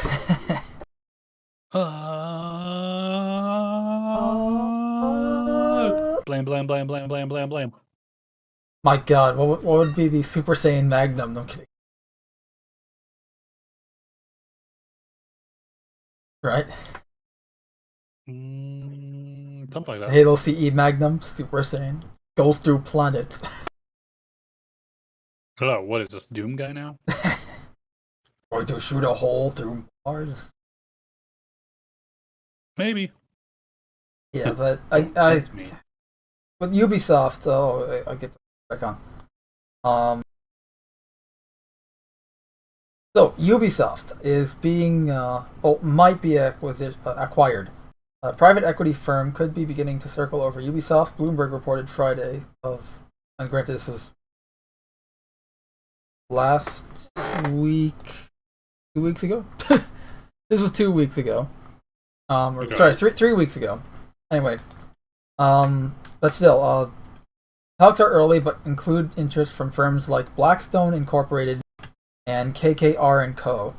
Even if it's not private equity, senior and current former Ubisoft developers Kotaku has spoken with in recent months believe the company will eventually sell to someone amid a flagging stock price and ongoing product struggles. Because remember, they keep selling the same crap, and people are sick of it. They have not been doing well, and especially with the whole NFT stuff that's been going on, which apparently, good news on the NFT front, everyone hates them, and for good reason. Just digital money laundering. It's a scam. Well, and also too, what the worst thing too about what with this acquisition is that, assuming it goes through, the people who went and ran the company into the ground are probably going to walk away with a boatload of money, laughing all the way to the bank. And all that does is it encourages this same kind of behavior over and over again. Oh, I should remember to note. Same kind of shit. Yeah, that's the thing. You gotta punish those that did wrong, right? Otherwise, how did they know? How did they learn? Right? It's like a child. Good. Well, and part of the problem too is that there's 1,000,001 definitions for wrong. But just you have this case. I mean, for example, with who was the guy who was running Activision? Bobby Kotick. Bobby Kotick. Similar kind of shit. Assuming that everything goes through with the Microsoft acquisition here, he's going to go and run away laughing to the bank with a boatload of money. I think anywhere between 15 to 25 mil for what he did. He got a 15 to 25 million parachute effort. Assuming the Activision Blizzard deal, the Activision Blizzard merger with Microsoft goes off, because it is being contested by nearly everyone. At least many senators are against it. A lot of corporations are against it now too, which is surprising. But well, not surprising that the corporations are against it. No, that the senators were, and for the actual reasons, like hey, the legal things have to go through before they can do this. Like the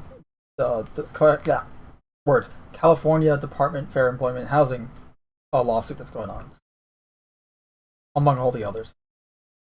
Also, Ubisoft news-wise, back to the Ghost Recon Breaking Point NFT scam nonsense. If you did buy an NFT with that thing, since they shut it down, if you didn't realize it was worthless then, it's definitely worthless now. Yep. My condolences. Bloomberg reports that Blackstone and KKR & Co., the two biggest private equity firms in the world, have been studying the French business and have preliminary takeover interest in Ubisoft, but that the company hasn't yet entered into any serious negotiation with acquirers. According to Kotaku sources, but so take this with a grain of salt, Ubisoft has been working closely with several outside consultancy firms in recent years to audit various parts of its business. While companies will do this to become more profitable and prepare for a future, sources Kotaku spoke with suggest it's a sign Ubisoft's trying to tidy up its books for a potential sale. Essentially, it's like tidying up your house before you sell it. You want to make the house look as nice as possible before you sell it to someone. And keep in mind, Ubisoft has also been struggling with a lot of sexual misconduct lawsuits. Across multiple studios, Singapore specifically, as of late. But in 2020 there was a lawsuit going on that as far as I know, is still ongoing. But I haven't heard anything of it. I couldn't say what's going on with that.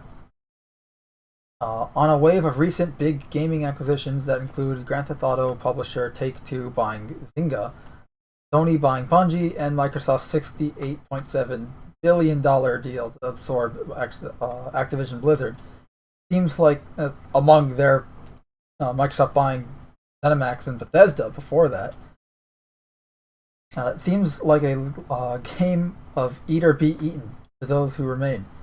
EA CEO Android Wilson, yes, Android Wilson, said as much in an earnings call earlier this year, in which he placed the FIFA publisher firmly in the big fish looking to eat other fish camp. Ubisoft has been more coy about its rival strategy when it asked its most recent earnings call why the French publisher seemingly hadn't received bid interest. CFO Frederic Duguet said he wouldn't speculate on why no offer had been made before being corrected by CEO and co-founder Yves Guillemot. Company Guillemot asserted was neither confirming or denying if potential buyers had been approached. So essentially it's all maybe, maybe not, they don't know yet. Earlier on, that makes sense. But it's up in the air. But it is being thought of and seems likely that they will be acquired by one of these equity firms. If someone did want to buy Ubisoft, they would be potentially getting it at a huge discount. The stock was over $110 a share in July 2018. Now it's $41 a share, but they would still need to go through the Guillemot family, which is currently estimated to own 15% of just under $5 billion market business. And yeah, they're definitely doing some book tidying, which I think it seems to be in regards to tidying up the house so that they can have better luck selling it. Here they point out the whole sexual stuff, the sexual harassment thing. They point to the departure of his son Charlie Guillemot last year, resulting in no relatives left to take over the family business. Ubisoft has also been hit by an ongoing wave of attrition among its senior talent, because a lot of its talent has been leaving also as of late. It continues to struggle with the aftermath of the workplace reckoning over sexual misconduct that began in summer of 2020, and some of its biggest projects continue to face upheaval, delays, or be trapped in development hell, such as Skull and Bones, which is why I'm using some of the Skull and Bones art for today's thing. Yes. As well as Beyond Good and Evil 2, which I remember people going like, "Oh, it was like Star Citizen, but good," or whatever it was, right? Because going to space. Because if it's a space game, therefore all space games are the same, right? Yeah, of course. Because all shooter games are the same. Of course. Anyway, yeah, it's and then they have the freaking Assassin's Creed Infinity, that live service Assassin's Creed game in development. But yeah, so Ubisoft is going to be acquired. Personally, I think we're pretty much identically opinioned on this. I don't care. I care about making good games, not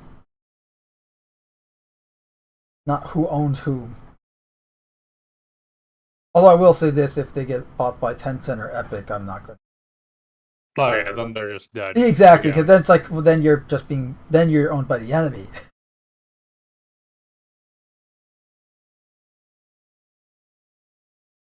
We need Liberty Prime.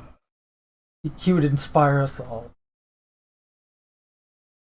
Or some would just call him a freaking piece of shit, like in that mod that you were showing last night. That was hilarious.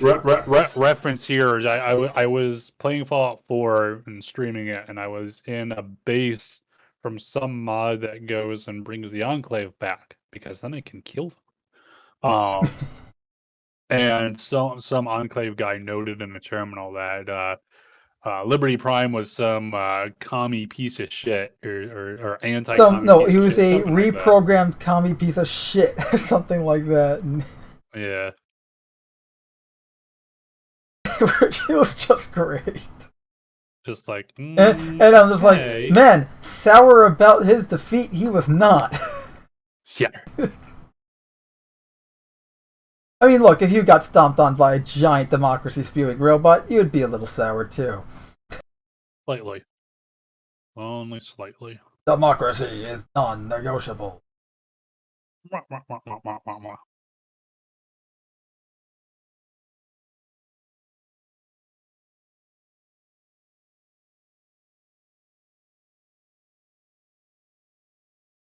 got some good lines.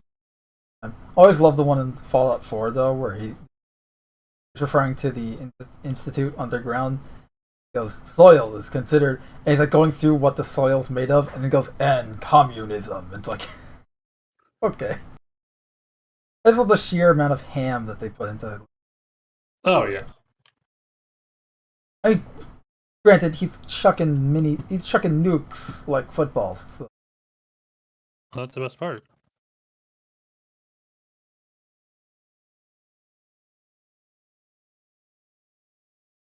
Speaking of which, by the way, Epic is facing some labor complaints. So. Oh. It's essentially the same exact thing that's going on with the Raven QA software stuff, where like they want to unionize because they're being work for hire and all that. Shit. It's essentially the usual, but at a different studio now. Same problem, different place. But it's just interesting. It's interesting that it's. I just figured worth mentioning that it's Epic Games this time around, because Epic Games usually has a really weirdly positive reputation, despite there being extremely negative in practice and ethics. Details. And that's just towards the games they make and the customers, let alone the people that they hire. And the fact that they're owned by Tencent, or semi-owned by Tencent. But honestly, even if Tencent owned 1%, that's still a significant. You still have say in what goes on with the company. Yeah. The percentage doesn't matter. They have it. Democracy. Yeah, hopefully, like, you know what? Here's what I'm hoping. If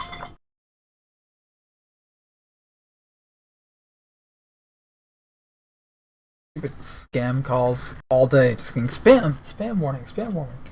Well, look, if Ubisoft gets bought, hopefully things work. Like they the sexual harassment stuff gets looked at, and the right people get punished. All the culprits and the left people too. Yeah, the left people. What do you mean by you people? Exactly. But you know what I mean? Like, just hopefully things improve, but I'm not expecting anything. It's just gonna look. It's under a new name, but it's still the same thing. Just like when Blackwater tried to new packaging, same great flavor. Yeah, really. You say so. Imagine one is put a giant script in the chat, which is awesome.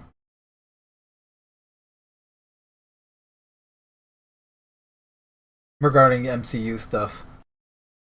So I do just question, because the MCU, the way a lot of the movies and the huge departures that they've done for a lot of the characters, it's kind of unsalvageable in a way that, you know what I mean? Like, if you wrote this character in a way that they're bad characters, how do you change it? You don't. No one cares about it. You can't, really. Well, and that's really the thing, is that they being the ones out running the show. They being the writers or whatever at DC, at Marvel. DC. Sorry. They've gone and run. DC too, actually. The company's pretty much into the ground. Where their name is mud. Besides the few apologetic tryhards, no one's really taking them at their word anymore. And this is entertainment as a whole. Yes. This isn't just one or another thing here. This is everything. Also, remember, Disney gets money from the government. Most of them do. I think Warner Bros. Does too. And at least, thankfully, Florida took away the Reedy Creek improvement. Now they don't essentially.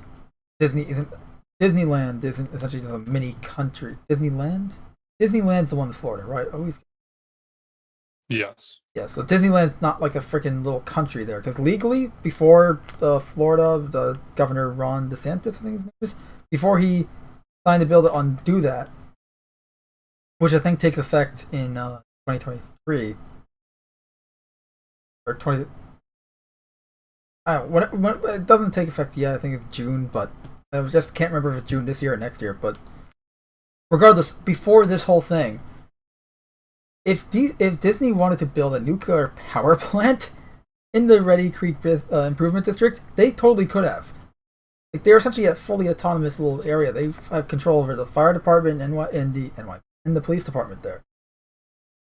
It was insane.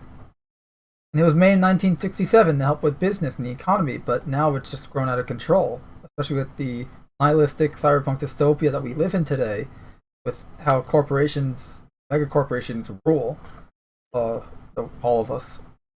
Something, cyberpunk, something. Exactly. Major One says... And as noted, not to interrupt you, as noted, how do you go and vote with your wallet when a company is getting your tax dollars from the government into their coffers? So, and again, they were trying to get involved in what schools teach children, which is why DeSantis did what he did to the Reedy Creek Improvement District. Because, the entertainment corporations should be telling you what to teach your kid. Okay. It's bad enough that for the last 10 plus years, they've already been indoctrinating your children through their cartoons and what have you, with the MCU or this or that, and all the political correctness, woke, whatever the hell you want to call it. The just narrow-minded ideology bullshit that they've been pumping into escapism, thereby no longer making it escapism, and using it to indoctrinate children. It's bad enough that it was in entertainment. Now you want to get involved, put it in the schools. That's, I guess, what they finally drew the line. But it is nice to see that, everyone else is catching up to Disney as the enemy. Or a enemy. Given how they've been kowtowing to China for the last God knows how long.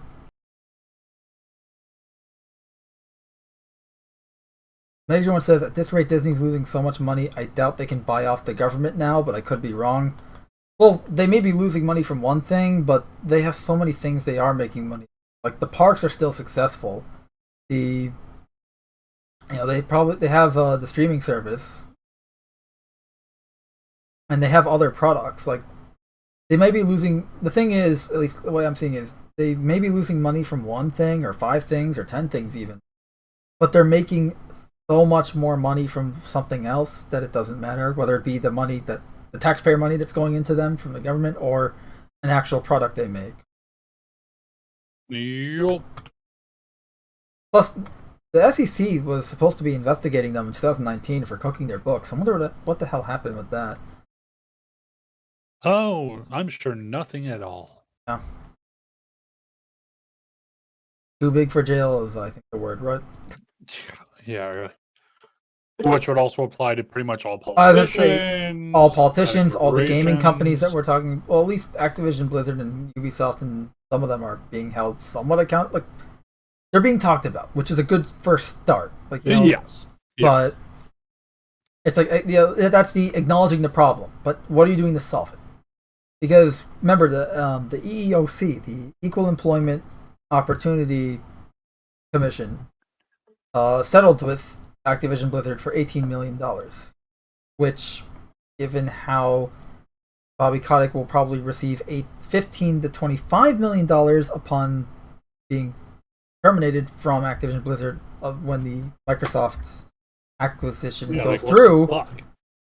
Yeah, I mean, Riot Games, when they did their whole sexual misconduct lawsuit, or had to go through that whole thing, their settlement was $100 million or above, I think. Hell, the CEO of Intel earns $180 million a year. Why are these guys earning at least of 2021. That's the only reason I know the numbers. But like, that's like, even if we're talking stock options, why the fuck are these guys making I don't know. I mean, I do know, but it shouldn't be. I mean, the obvious answer is greed, power, and all that. The usual human.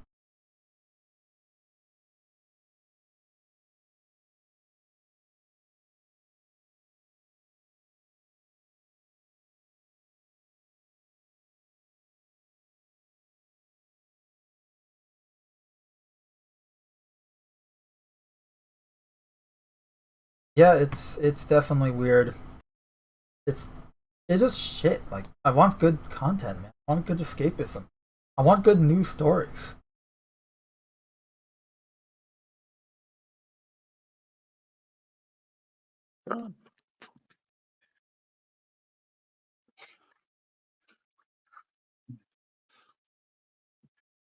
This is why we can't have nice things, right? Well, it seems like corporations as a whole are again moving away from, because also too, as a whole, corporations. Well, and it's like if a corporation was just going and moving away from the idea of good product to least viable product, that'd be one thing. But then when you have the government who should be going and helping to keep these companies in check, buoying these companies and supporting these companies and giving them taxpayer money, and in some cases going, hey, guess what? You've now got a government monopoly. Well, great. Now I have no options other than to buy this least viable product instead of going and saying, well, I'd like to go and get the best product I can, please.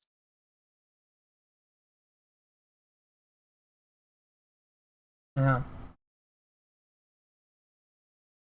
And also, like, I mean, look, especially as of late, like we're seeing a lot of video game adaptations. I mean, between Sonic movies, which apparently, by the way, Sonic is now Sonic the Hedgehog 2, the movie, is now the highest-grossing video game movie, which, granted, is not a difficult feat, but at least an impressive one. Granted, given how horrible video game movies are, it's at least one of them was successful. Or two of them, actually.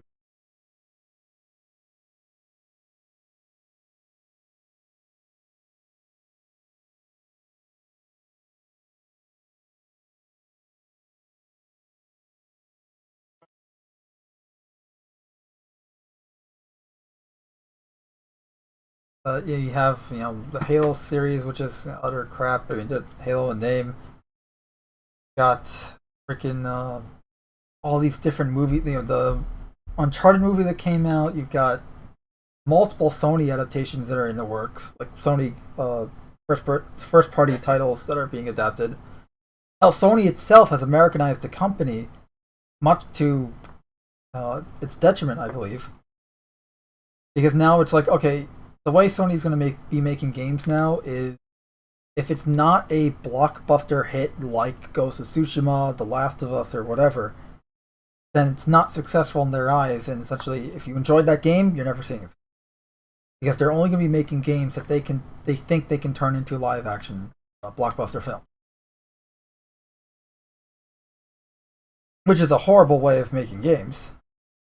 Oh, well, I mean, just because also too, most video games do not lend themselves well to a video game world.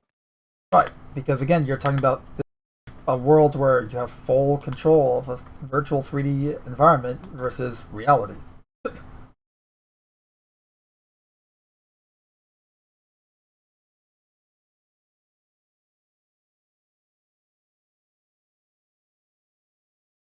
Now, you just see a lot of games that are very basic and limiting compared to what they could be.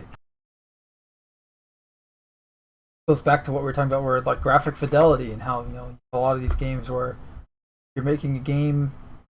Yeah, the graphics look great, but what are you sacrificing to make that game look photorealistic? You're sacrificing the artistic freedom that you have with the platform, with the medium of a video game.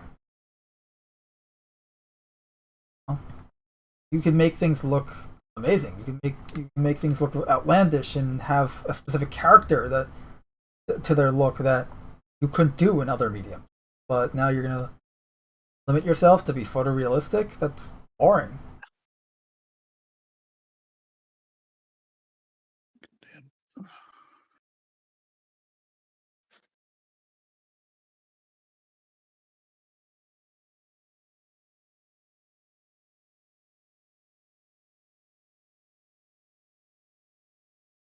Anyway, we've talked this. We've talked this topic in circles as usual. As usual. Have you got anything else other than the usual? They're fucking up. No, that's really it. I didn't have a lot. Week. Just I wanted to save the Star Citizen stuff for next week. I do want to say one thing. For anyone playing Star Citizen, or anyone interested in playing Star Citizen, obviously tune in next week because we're going to be doing a whole preview thing for Invictus and how to get involved and all that. But also, if you're currently in the game and you're looting, here's a trick. Take, say, a Cutlass Black or a Pisces or really any small ship that you can easily, that has an inventory, like a vehicle inventory. Even an Aurora will work. You put a rifle, just a single rifle, like an SMG or an assault rifle will work. Then you blow up the ship. You will now have a 1 SCU, Standard Cargo Unit, box. There's a big box. It will not fit in every ship. It will fit in the Pisces. In fact, you can fit 3 in a Pisces. But the reason why I say this is that you can create this box and use it to loot, because you can put FPS weapons in there, such as rifles and even like railguns and stuff. And you can take this down with you to the bunkers when you're looting, and it makes looting a lot faster and a lot more efficient, and you can walk away with a lot more. And it's really easy to make. You can make a bunch of them. Unfortunately, you cannot store them in your local inventory, whether it be a station or planet. You're going to have to store them inside the ship. Just, if you're going to do that, be careful with claiming the ship. That's all I'm going to say. But, yeah, it's a pretty neat trick. Thought I'd mention it. Also, the Korea loot, depending on your crime stat, I think the loot at Korea actually, there's more, but also there's better loot if you have a crime stat. So if you go to Korea with a level 3 crime stat, or even a level 2 crime stat, you can get like Nerf guns and maybe a missile launcher, maybe some sniper rifles and stuff. So. Oh, that's pretty cool. Yeah. I was testing I did not know that about the crime stat thing. So you're saying I do get a crime stat. Now, if you get a crime stat and I go with you, yeah, do we see the same shit? Or... Yep. Yeah, exactly. You only need one person. If you're going to do it in the group, just one person needs to get the crime stat. This way, while they're there, they can hack the crime stat and the loot will still be there. Someone else can be looting it. You have a crate with you. You can take the crate to Korea. Go crazy. That's what I was testing that earlier today. So, also, obviously, all the gemstone stuff apparently now is at Security Depot Hurston 1. Also, if you're going to look for subscriber flare at the Rex, so like I want to go to the Caterpillar Rex because the Caterpillar Rex are the only ones that have, and you want to find the boxes that you can actually carry, because unlike most loot crates in Star Citizen, you can actually carry the ones at the Rex.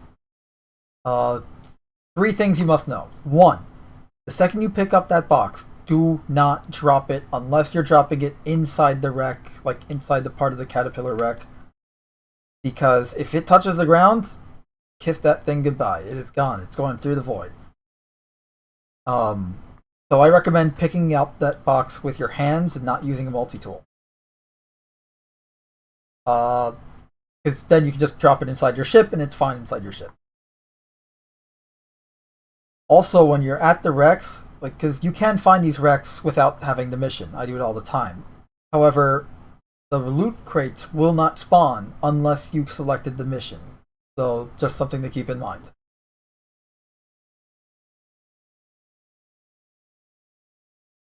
And yeah, and all those are the crates you want to look for are red on the wrecks. Those are the ones that have the subscriber flare items. So like your Nerf guns and your unique paint job weapons, even some armor. So it's some pretty cool stuff. Been doing a lot of loot testing the last 2 days, so. The Korea one's great because it's just. We tested it with a level 1 crime stat even, and you even got some subscriber stuff with the level 1 crime stat. So you just need a level 1. I'd recommend a level 2 crime stat just because this way you're not a level 3, so you're not going to be hunted. And it's also easier to get rid of. And to get a level 2 crime stat, all you need to do is just shoot the turrets at a bunker.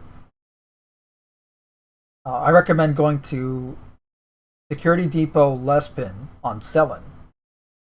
Like, without the mission, just go over there, shoot at the turret, get the level 2 crime stat, and then just head to Korea, assuming you have crypto keys on you. Head to Korea, loot your hack your crime stat, and then loot to your heart's content.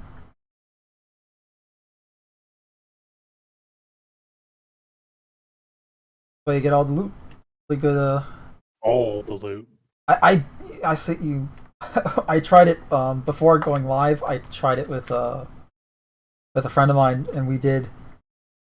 He had a level 5. I had a level 4 crime stat for this test, and the amount of loot we had gave us about 3 hours of loot at Korea, and this is like missile launchers, sniper rifles, P6 LRs, AL3 sniper rifles, gallants, some arrowheads, so many salvo frag pistols, Nerf guns, unique paint job Uberevs, a ton of ammo, optical attachments of various type. Like, I found one of each type of optical attachment, times 1, 2, 4, 3, 4, and 8, and 16s. Size 2 suppressors, pretty much everything under the sun. I did notice that there were repeat boxes, like, some after, because boxes were kind of spawning in and out. One of the boxes that spawned in had the exact same amount, and items. Essentially, it was like the same box as a one I looted earlier. So, they're not always random, which was interesting. But it may have been because, again, you only need one person to have the crime stat for this to work. So because we were 2, maybe it was spawning the second set of stuff for the second person. But yeah, it's pretty easy to get the crime stat. And the reason I say go to Security Depot Lespin to get the level 2 crime stat by shooting at the turret, then go to Security Post Korea, is because Lespin is pretty close to Korea, and it's literally just a single jump. Like, make it to orbit from the atmosphere, and then jump right to Korea, and there you go. So it's the fastest way to do it. Especially if you're doing it solo. Dun dun dun. Yep. That's their Star Citizen news for the week. It's just because that's really all I've been up to in Star Citizen, just testing a bunch of loot shit. Which, it's cool. Also,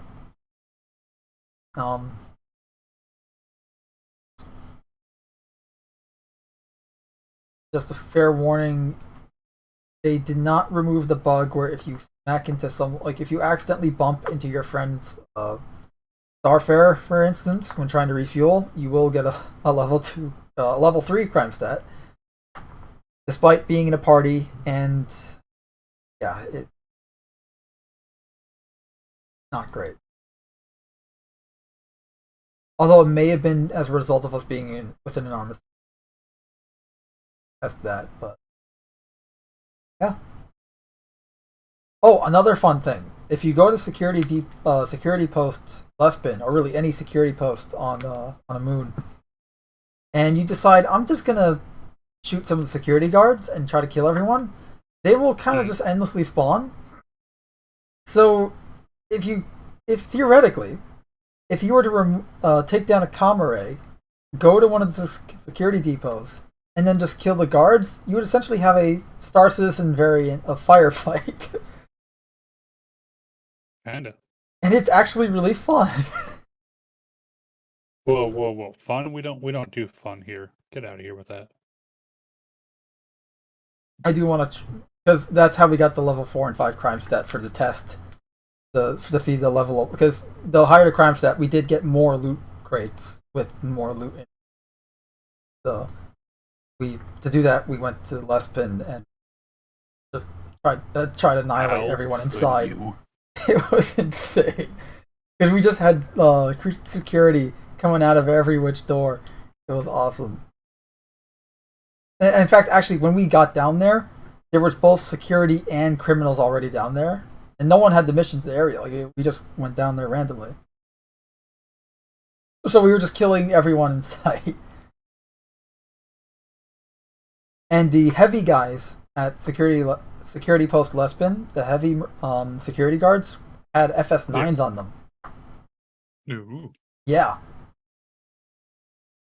FS9s are the ballistic LMG, and in my opinion, the best LMG. Which, by the way, FS9 got a buff, I think. Better.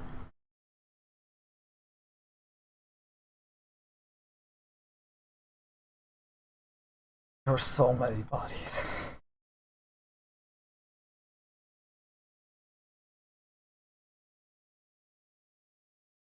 Also, security, at least we found like 4 sniper rifles in post last. I don't know, I guess that's like the main one I'm selling. But loot in this patch is definitely pretty cool.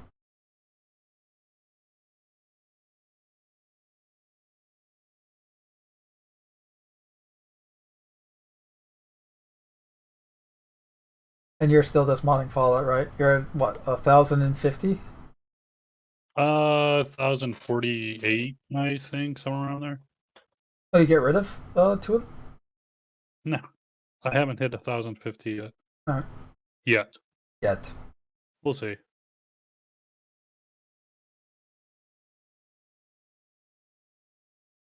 I just got to Diamond City after having to go and stop and reload in one area because I kept getting blown up by a super mutant. Just wanted to give you a hug. Embrace yeah, you. with fucking mini nuke. Huh. Apparently Netflix announces the launch of Relic Hunter Rebels. I assume a mobile game. Otherwise known as Extortion. Maybe. Yesterday being last week, streaming platform Netflix announced the launch of Relic Hunter Rebels for mobile devices. Developed by game studio Rogue Snail, its CEO Mark Venturelli explained that the choice to release the game exclusively with the streaming platform was in part due to monetization. Think? Soccer. The idea that we can make games without worrying about monetization was also very compelling. All right, because for anyone who doesn't know, Netflix's monetization gaming stuff is going to fall under the normal monthly fee that you pay for your Netflix subscription. Which are going to increase. Yes, as a result. So even if you're not going to be using these games at all, you're going to be paying for these games regardless. Same thing to how they justify at colleges raising ever more your price of classes and everything else, and they just go, "Oh, we're just giving you all these other things here." Then during COVID, hey, by the way, we're yeah, right. all in online classes now. Are we going to get some compensation because we aren't getting all these other supposed benefits? No, go fuck right. yourself. Yeah, you're not getting the dorming or this or that. But yeah, which is ironic because all the other subscription services have tiers, which make them more like cable, but worse because at least cable was cheaper when you didn't add it all together, right? Because you had cable, which was again one payment method on one account for one thing, and you got a bunch of shit. Yes, there was ads. Yes, there was this, but you know what? Unlike the streaming services, you didn't have multiple accounts, multiple payment methods on multiple cards, and have to juggle all of it, and it adds up over time to a very hefty sum. Gotta say, cable was probably the better in that of that.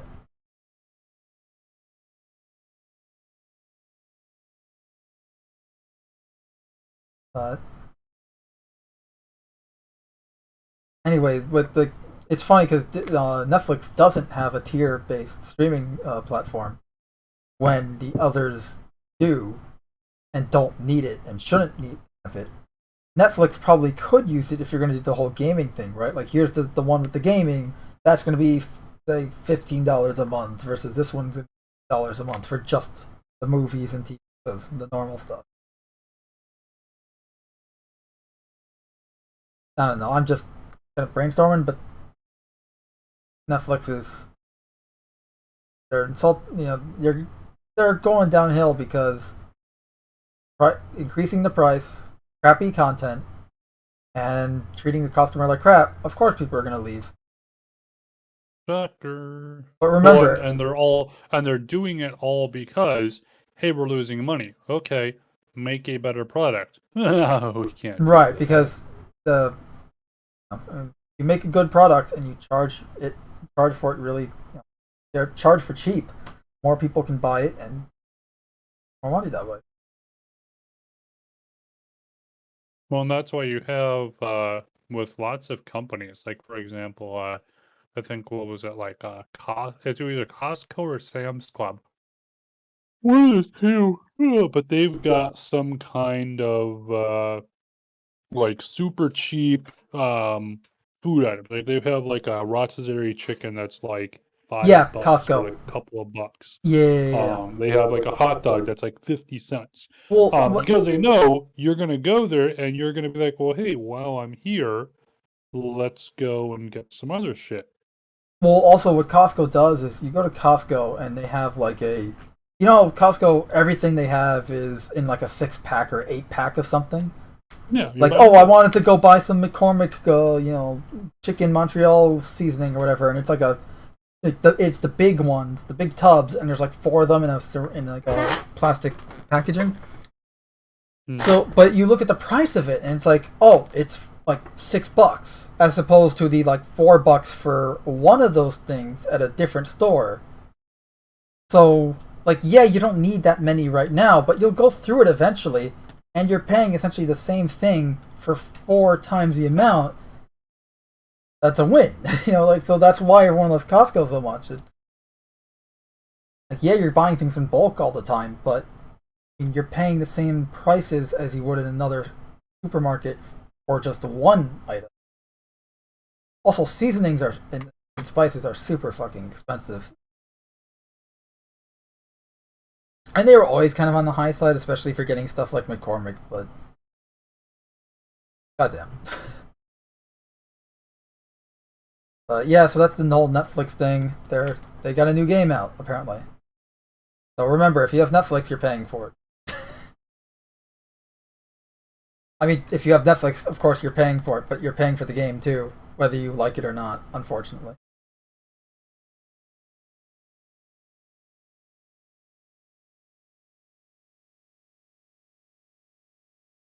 Apparently, a 12-hour Xbox short outage leaves console owners unable to launch or buy games. Hey, remember how we always talked about DRMs and how they're shit? And how you don't own your games anymore? And how I'm always pissed about the PS4 DMOS battery and all that, how your consoles are essentially glorified bricks if they're not connected to the internet. Why? Xbox owners were left unable to play or purchase titles on the Microsoft's consoles over the weekend due to a major outage of the platform holders' online systems. The issues were first acknowledged by the Xbox support team's Twitter account on Friday morning, specifically starting with issues around Konami's eFootball 2022. And this was, this is today. Okay, literally came out today, this article. That's why I didn't see it.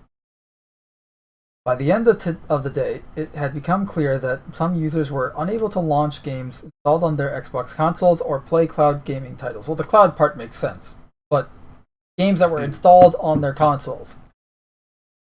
And later it emerged that buying games was also subject to error. Again, if you're trying to buy games through the internet, it makes sense the internet is down. VGC reports the outage lasted at least 12 hours while Xbox support was still responding to reports of some issues on Sunday. Xbox support has since confirmed via Twitter that users should be able to launch games and access cloud gaming. A post on the Microsoft Answers website lists potential errors that may still be encountered, and workarounds for them are, for example, anyone having trouble playing or installing games from discs on Xbox Series X are advised to use their Xbox app to re-download the game to their console. Say what? As Video Game Chronicle observes, The outage attracted a lot of criticism, specifically around the use of DRM, which affects users, blaming the use of online verification for preventing them from playing games they have purchased and fully installed to their console. For anyone who doesn't know why DRM is such a big deal and why it's, well, now you know this is why, but why it became a big thing is because it's essentially it's the corporate greedy, the soulless corporation trying to control how you... To lay it out a bit better. To lay it out a bit better here. Go ahead. So you have people who they've bought the console, they bought the game. They have the game downloaded to the console. At this point, assuming you are not trying to go and access online services, everything should just work, right? Well, not really. Because now what's actually happening is because of this DRM check, even though you have the game downloaded, it's completely, you're trying to play offline or single player or anything like that, guess what? Because it can't reach the servers, you have a fancy fucking brick. And herein is the issue, because it's like DRM, okay, sure, I can understand that, hey, we're such and such company, we want to go and protect our intellectual property from people who would steal it. Sure, okay, I can fully understand that. However, when your protection gets to the point of inhibiting your average person from just going and playing and enjoying the game, there's a fucking problem there. Yep. And the reason they have it is just as another means of control and to monetize, like, since it's, because say 360 era was the last pre-DRM era of consoles and games. If I have Halo Reach, or I used to do this a lot with Spider-Man Shared Dimensions, I'd take it to a friend's place because he doesn't have the game, and we'd say, "Hey, let's play Spider-Man." If I die, you take over. You die, I take over. That sort of thing. And I'd be able to play the game on his console. Both had a 360. I just take it to his place, or I do it with. We did it with a ton of games. But the point is, we could just take the disc, put it in the game, in the console. And then let's play the game. Didn't matter whose console it was, or what account, or anything like that. But with DRMs, you can't do that. You have to essentially the disc nowadays is just a glorified digital download code.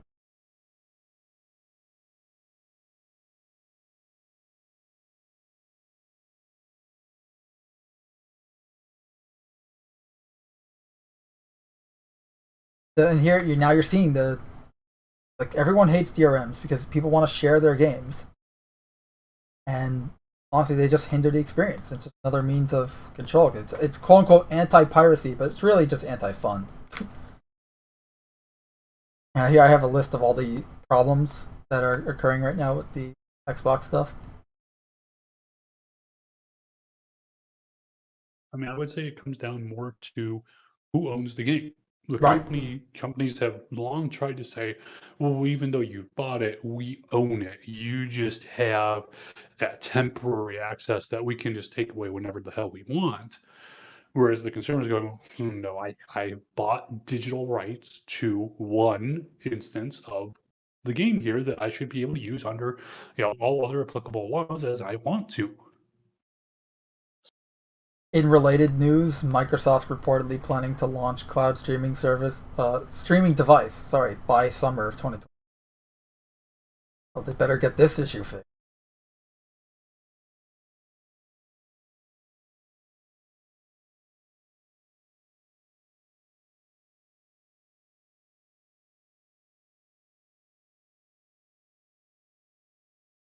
Oh, China's doing more banning.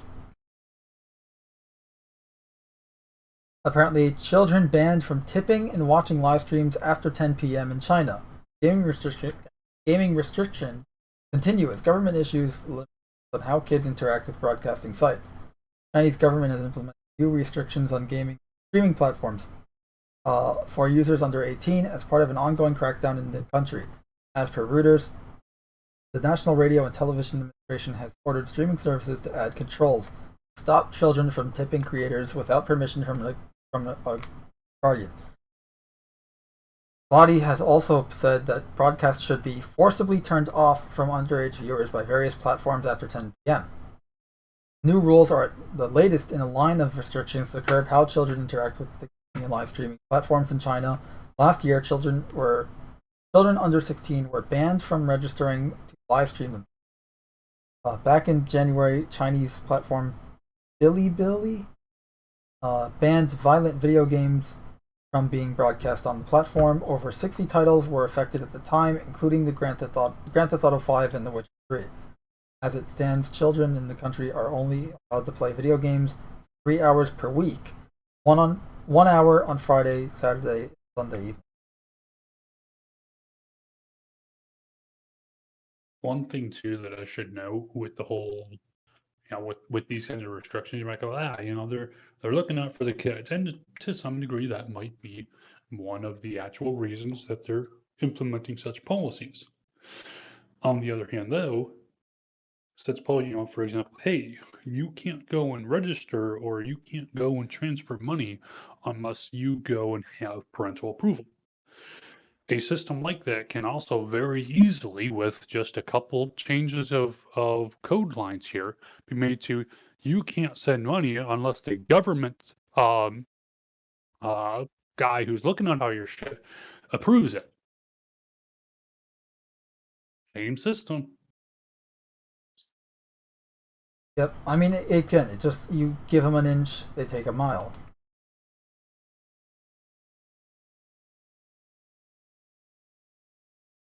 I think this will be the last one, we'll call it, but just related to all the Xbox stuff and China with Epic. Xbox partners with Epic to bring Fortnite to the cloud. Apparently, Xbox is going to be making this cloud streaming device summer of 2023. They already have the cloud streaming service. Now they're going to bring Epic Fortnite to the cloud. So Xbox teamed up with Epic Games to make Fortnite available via the cloud on browser-enabled devices. It's the first because I'm never going to call it. It's the first free-to-play title to arrive on Xbox's cloud gaming service. Players will be able to access it via a device's browser and log in with a Microsoft account. The move will allow iPhone and iPad users to access Fortnite for the first time since the title was banned from the App Store in 2020 as a result of the whole Apple versus Epic thing, which I think Epic is still trying to get it repealed so that they can essentially go through it all over again because they didn't like how the results were against them. Because they were in the legal wrong. What? Crazy. It's an important step to add a free-to-play title to the cloud gaming catalog as we continue our cloud journey. Xbox Cloud Gaming VP Catherine Gluckstein. We're starting with Fortnite and we'll be looking to bring more free-to-play games we'll love in the future. Fortnite was removed from the App Store in August 2020 after it sought to dodge Apple's platform fee by offering in-game options. I mean, that's an oversimplification. It was essentially Apple has a 30% fee for any revenue you make in-app purchases as you're using its platform, because you have to use in order to make purchases, you had to use Apple's payment stuff, and they circumvented it and broke their terms of service contract with them. Result, and then Apple banned them because details. But whatever. And I'm not saying. And then look, both there was no good guys. It was essentially just like it was two children fighting in a sandbox. I mean, none of them were innocent. Yes, the App Store is bad and needs to be changed, but at the same time, Epic is not the good guy at all whatsoever. Despite there being we're fighting for competition and the little guy, as they steal from their competition and from little guys. Also, what competition? Your competition's just exclusivity. But yeah, we got a lengthy legal battle as a result, so cover here.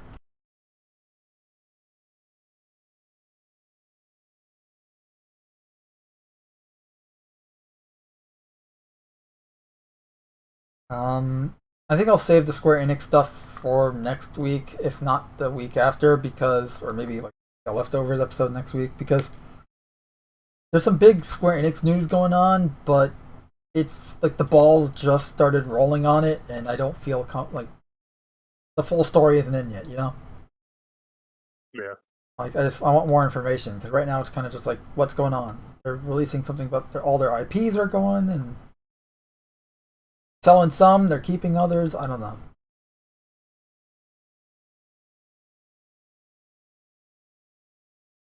That's gonna be it for now, I think. But yeah, if you're just tune in next week. Next week is gonna be a big Star Citizen episode. Really, all Star Citizen episode.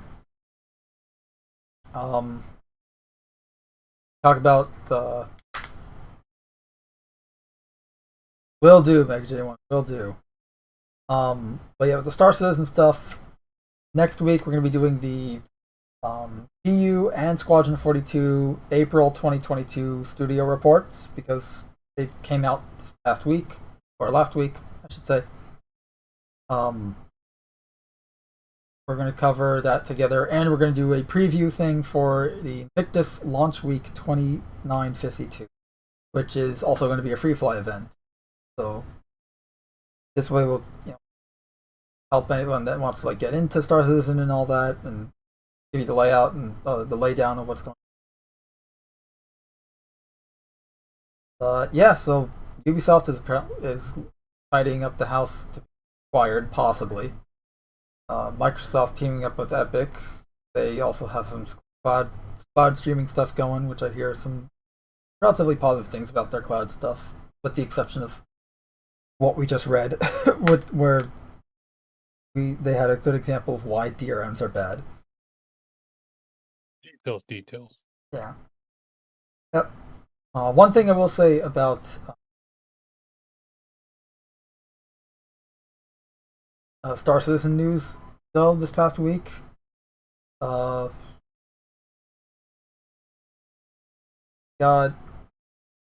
Alpha 317 is obviously in the PU, so take my looting advice and collect all of the loot. Become loot goblins. Yeah, just that's gonna be it for now. I hope you guys enjoyed, and I guess we'll see you guys next week. Or else.